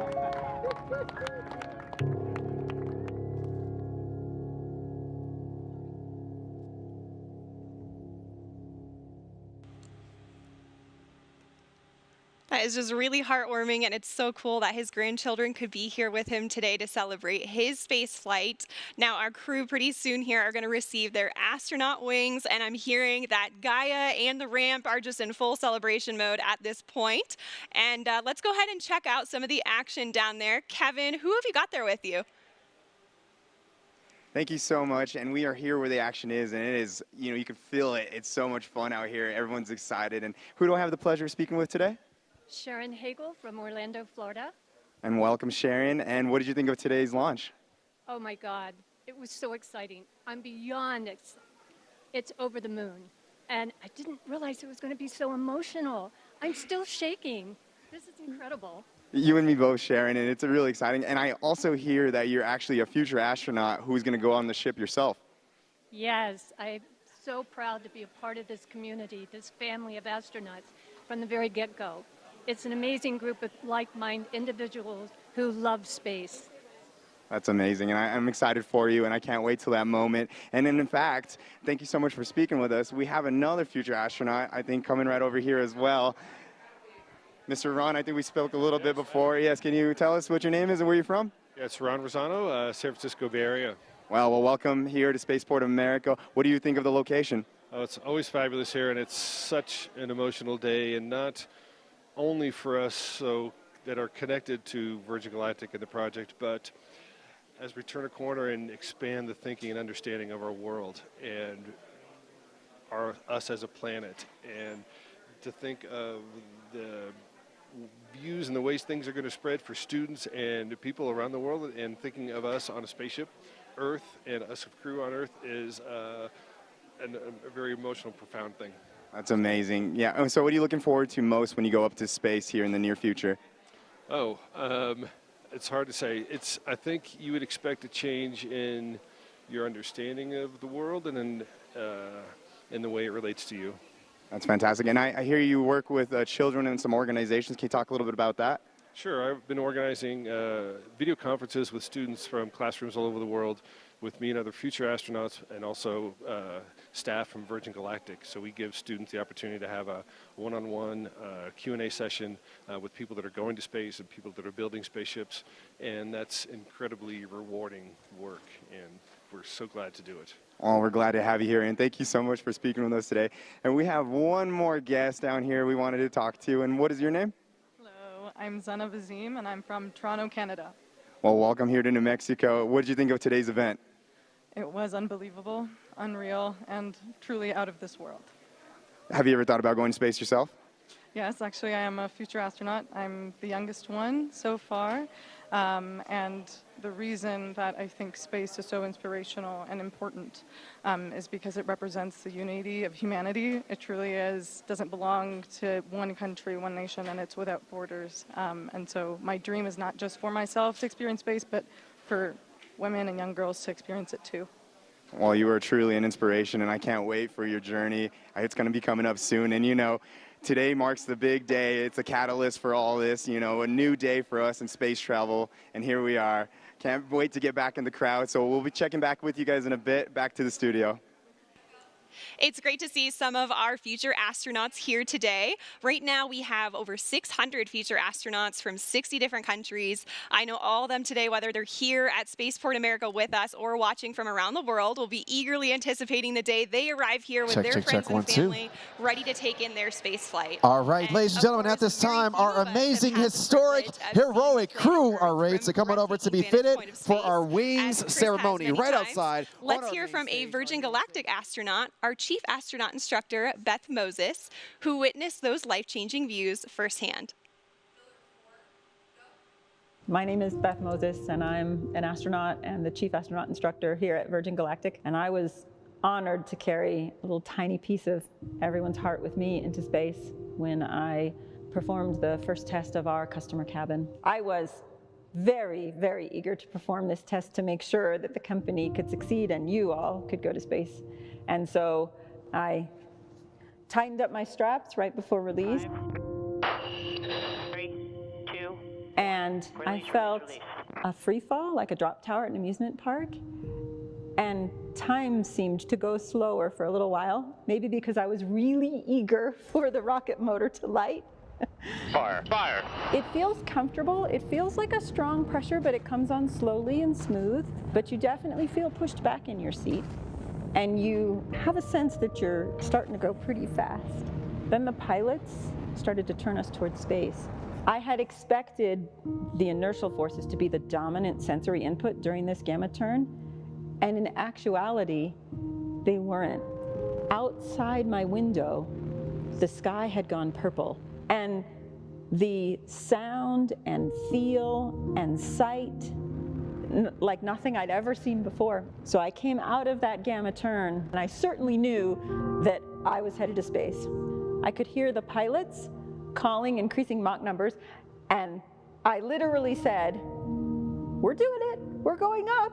Standing by, 20 knots. Stick center, RCS enabled, transfer 17 knots. At rocket motor cutoff, there's no lurch. I didn't lurch forward in my straps, and it's a common misnomer. There's no feeling of suddenly being weightless. Your arms don't suddenly float up. Your hair doesn't suddenly float up and get in your face if you have long hair. It's really actually far more gentle and quiet and calm than any of the Hollywood movies would lead you to believe. The first time you turn and get up out of your seat a little bit and look out the window when you're in space, of course, the first thing that caught my eye was the curve of the Earth. And then I had to go about my test. I tested a few ways to get in and out of the seat. I tested some handrails, and then ultimately made my way forward in the cabin, just behind our pilots, completely weightless, not touching anything, hands up, head up, hair up, feet up. And that moment around apogee is just something. So I was coasting to a stop and able to look out at the Earth. And it feels timeless, and it soaks into your soul.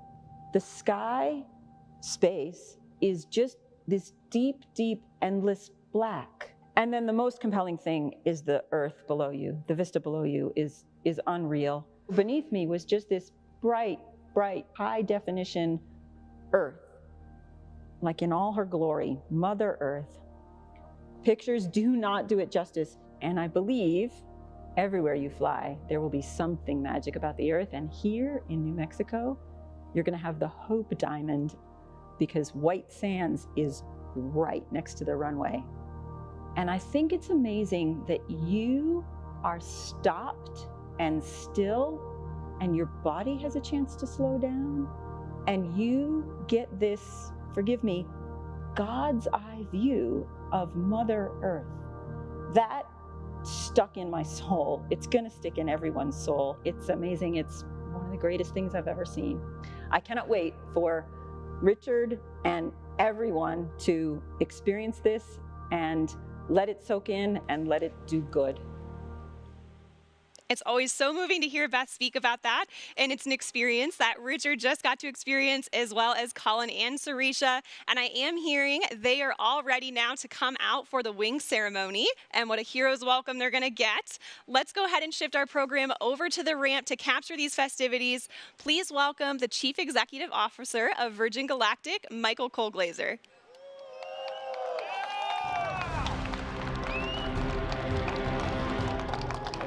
Guys.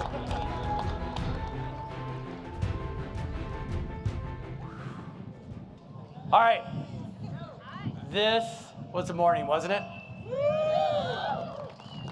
This is a morning we are going to remember for the rest of our lives. And I'm really grateful, and I'm really honored to be with you here. Look at the setting. I saw Governor Lujan Grisham earlier. There is no better place to go to space than New Mexico.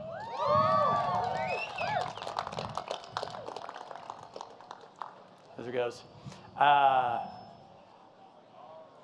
still kind of speechless from it all. How about you guys? It is there. Well, we did something incredible today. is years in the making, almost a couple decades in the making. It couldn't have been done without the hundreds of people, over 1,000 before we got through with everything getting done here. And just a congratulations to the team. For all of you who are watching online, you'll see a few of us on stage, but this was made up by thousands, and we're incredibly thankful to this team. So great job, everybody.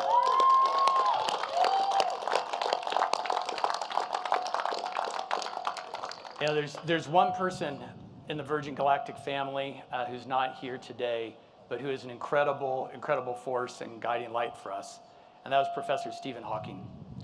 And Stephen Hawking was an inspiration to many of the team at Virgin Galactic.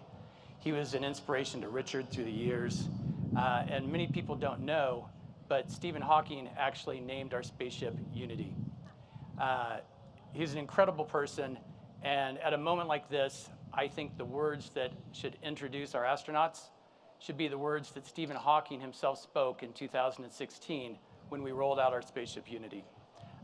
So with that, if we could please hear from the amazing Stephen Hawking.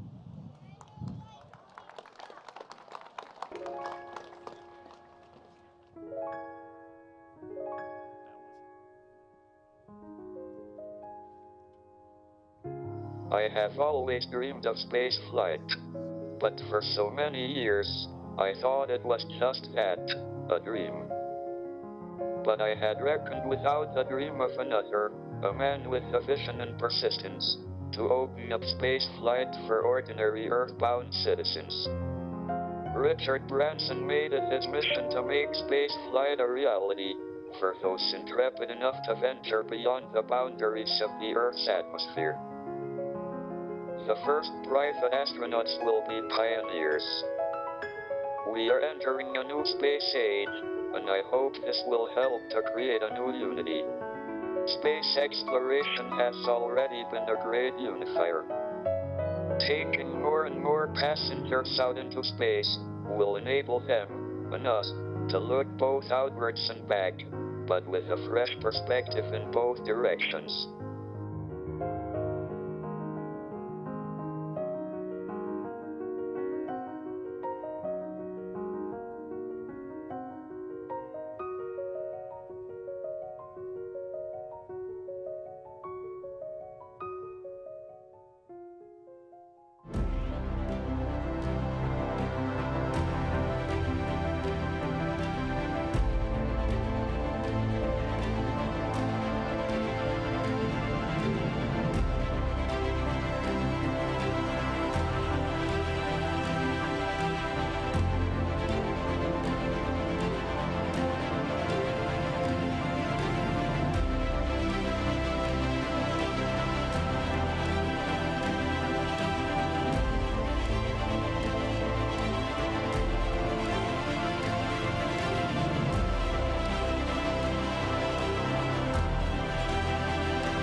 Okay, you guys stand there.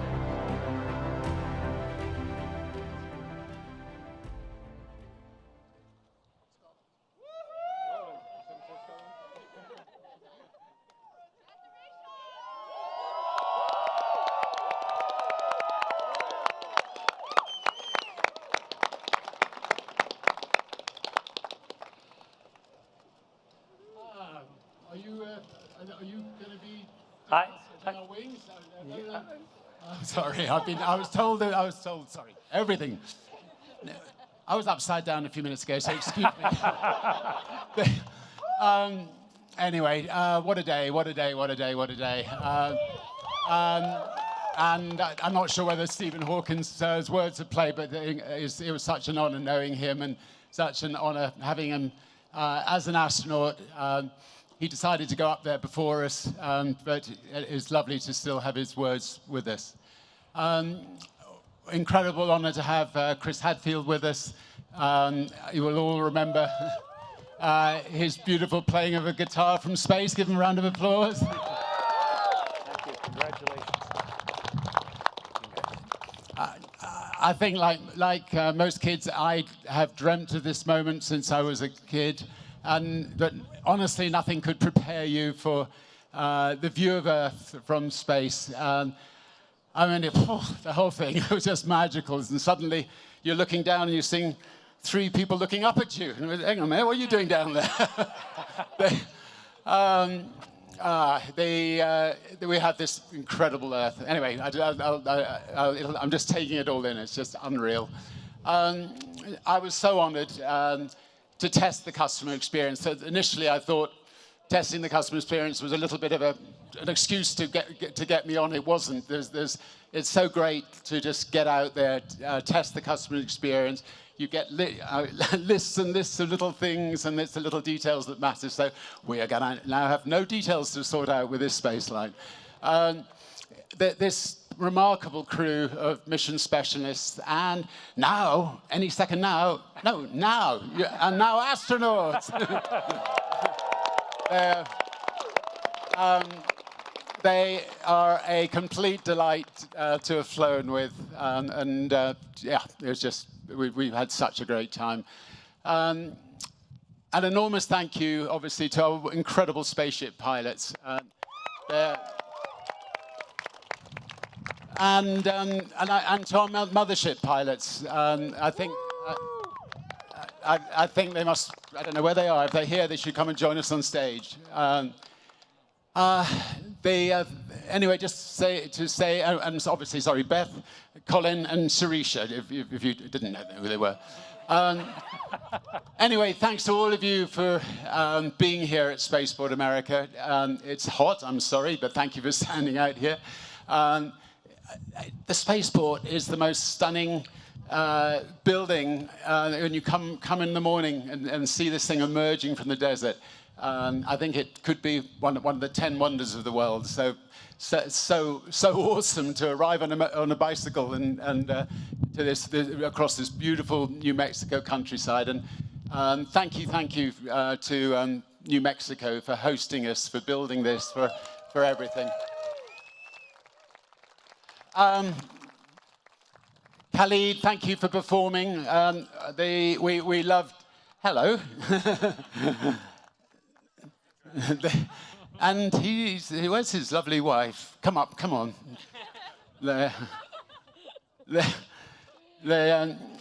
Right.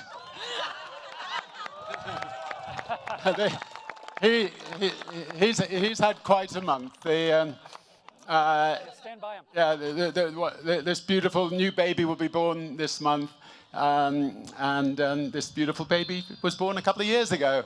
And thank you for letting him come with us. I just would also like to thank my wonderful, beautiful wife, Joan, who's hopefully here somewhere. Yeah, we've been lucky enough to have been together for, where is she? There, for 45 wonderful, wonderful years, and we've been very, very blessed. And we've got Holly and Sam here, our grandchildren, and pretty well everything. Lots of friends. Sadly, none from England. So to you, we'll get you out here one day. But love you lots, all of you. And just finally, I know I said it from the spaceship, but I just want to say thank you to every single person who has believed in Virgin Galactic, the team who have worked so hard to make this dream come true. Love you all. It's 17 years of painstaking work, and the occasional horrible down, but by and large, ups with it, and today was definitely the biggest up. So thank you, all of you. Love you all.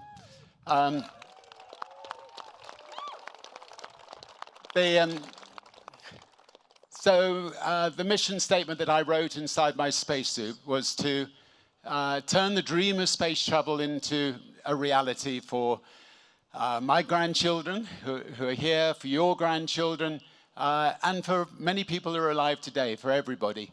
And having flown to space, I can see even more clearly how Virgin Galactic is the space line for Earth. We're here to make space more accessible to all, and we want to turn the next generation of dreamers into the astronauts of today and tomorrow. We've all of us on this stage have just had the most extraordinary experience, and we'd love it if a number of you can have it too. And with that in mind, I have some news. So today, Virgin Galactic is thrilled to announce that we have partnered with Amaze to open space for everyone. So if you go to amaze.com, I think /space to enter, you have a chance to go to space. And every donation supports a charity called Space for Humanity. And you'll be entered into the Amaze sweepstakes for the chance to win not one, but 2 seats aboard one of the first commercial Virgin Galactic spaceflights. And with my Willy Wonka hat on, a guided tour of Spaceport America given by yours truly, and I promise lots of chocolate in the factory. I mean, the exciting thing about this is that if enough people all over the world participate, it just means we can just keep on, the charity can keep on doing tickets for people. So it's a lovely sort of self-propelling way of just trying to get lots of people who couldn't have otherwise afforded to go to space. So just imagine a world where people of all ages, all backgrounds, from anywhere, of any gender, of any ethnicity, have equal access to space. And they will in turn, I think, inspire us back here on Earth. If you've ever had a dream, now is the time to make it come true. And I'd just like to end by saying, welcome to the dawn of a new space age. Thank you. Let's do pins. You can keep that. Okay, thank you. Let's do wings now. It has been a tremendous day here in New Mexico. A beautiful sunny day. And it's the time of year where from the sycamores and the maples, the little keys, after having worked so hard to grow vertically, are going to detach from the mothership of their tree and float and tumble and plant a seed somewhere else. And the wings that are the Virgin Galactic wings that I have the huge privilege of pinning on the crew are those sycamore seeds and the sycamore wings. It's just a beautiful acknowledgement of the work and the passion and the risk and the accomplishment of everybody here, and specifically these 4 new astronauts. So if I could have you come up first here, please. All right, go.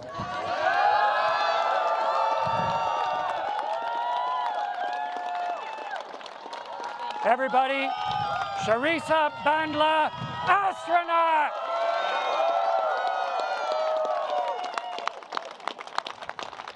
Colin Kwaba.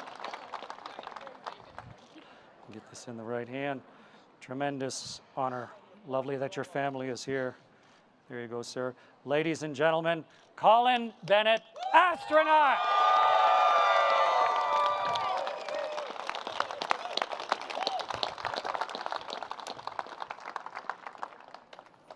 Ready? Yeah. Stretch across. There we go. Get the magnet secure. All right. And as part of the historic Unity 22 flight, ladies and gentlemen, it is Beth Moses, astronaut.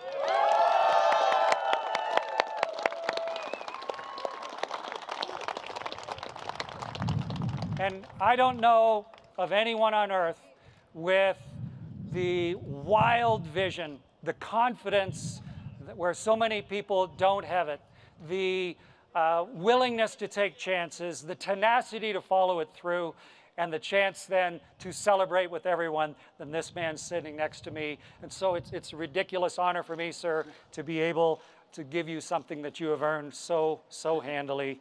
Thank you. Thank you. Nice chest, Richard. That's good.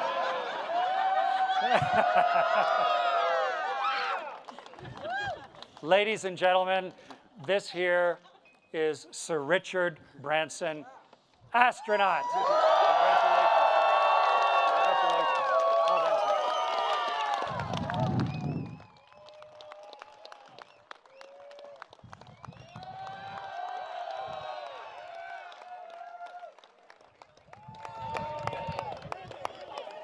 Congratulations, guys. No, thanks. Well done. Thanks for coming out. That was Well done. wonderful. The ship okay? Oh, yeah. It was an interesting time. Really? Oh, yeah, she's ready to go again. There you go, guys. Oh, gosh. I'll get out of the way.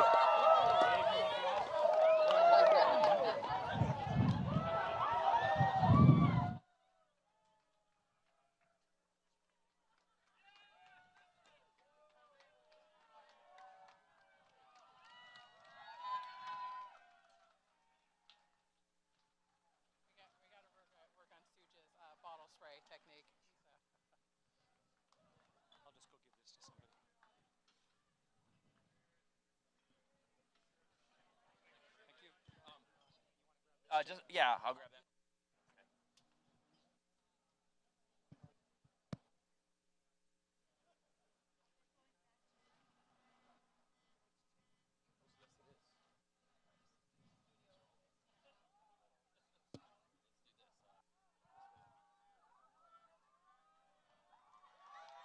Thank you so much.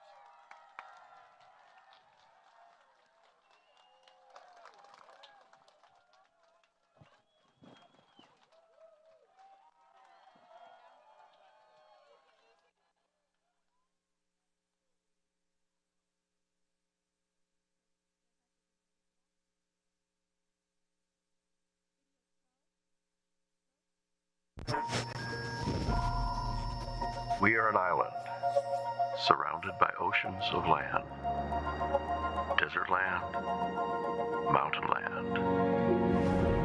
Each time I fly home, I contemplate the endless space. Here, you sense the hand of time, the relentless creativity of nature, and of man. New Mexico, true. Well, folks, that does it. Richard Branson has left the planet and experienced space travel thanks to the magic of science. I know it's an experience that he hopes and expects many others, especially the next generation, will enjoy during his lifetime through the Virgin Galactic experience. To quote Neil Armstrong, wow. You got to imagine Neil said that at some point. For lifelong space fans like me, today was truly special. It was a dream come true because, like Richard, when I was a young child, I'd stare up at the stars and wonder if advancements in space travel would someday reach the point where a private citizen could launch themselves to the stars while I hosted a live stream of it. It's truly been an inspiring day. Humanity witnessed Richard Branson journey to space and, for one brief shining moment, experienced what the planet would be like without him on it. I, for one, am going to treasure that feeling. So thank you for watching, and congratulations again to Virgin Galactic and Richard Branson and the rest of this courageous crew. Richard, I can't wait to have you on my show so we can talk about this and, I don't know, maybe arm wrestle or something. Those few minutes in space have surely reduced your bone density. So long, everybody. See you in the stars.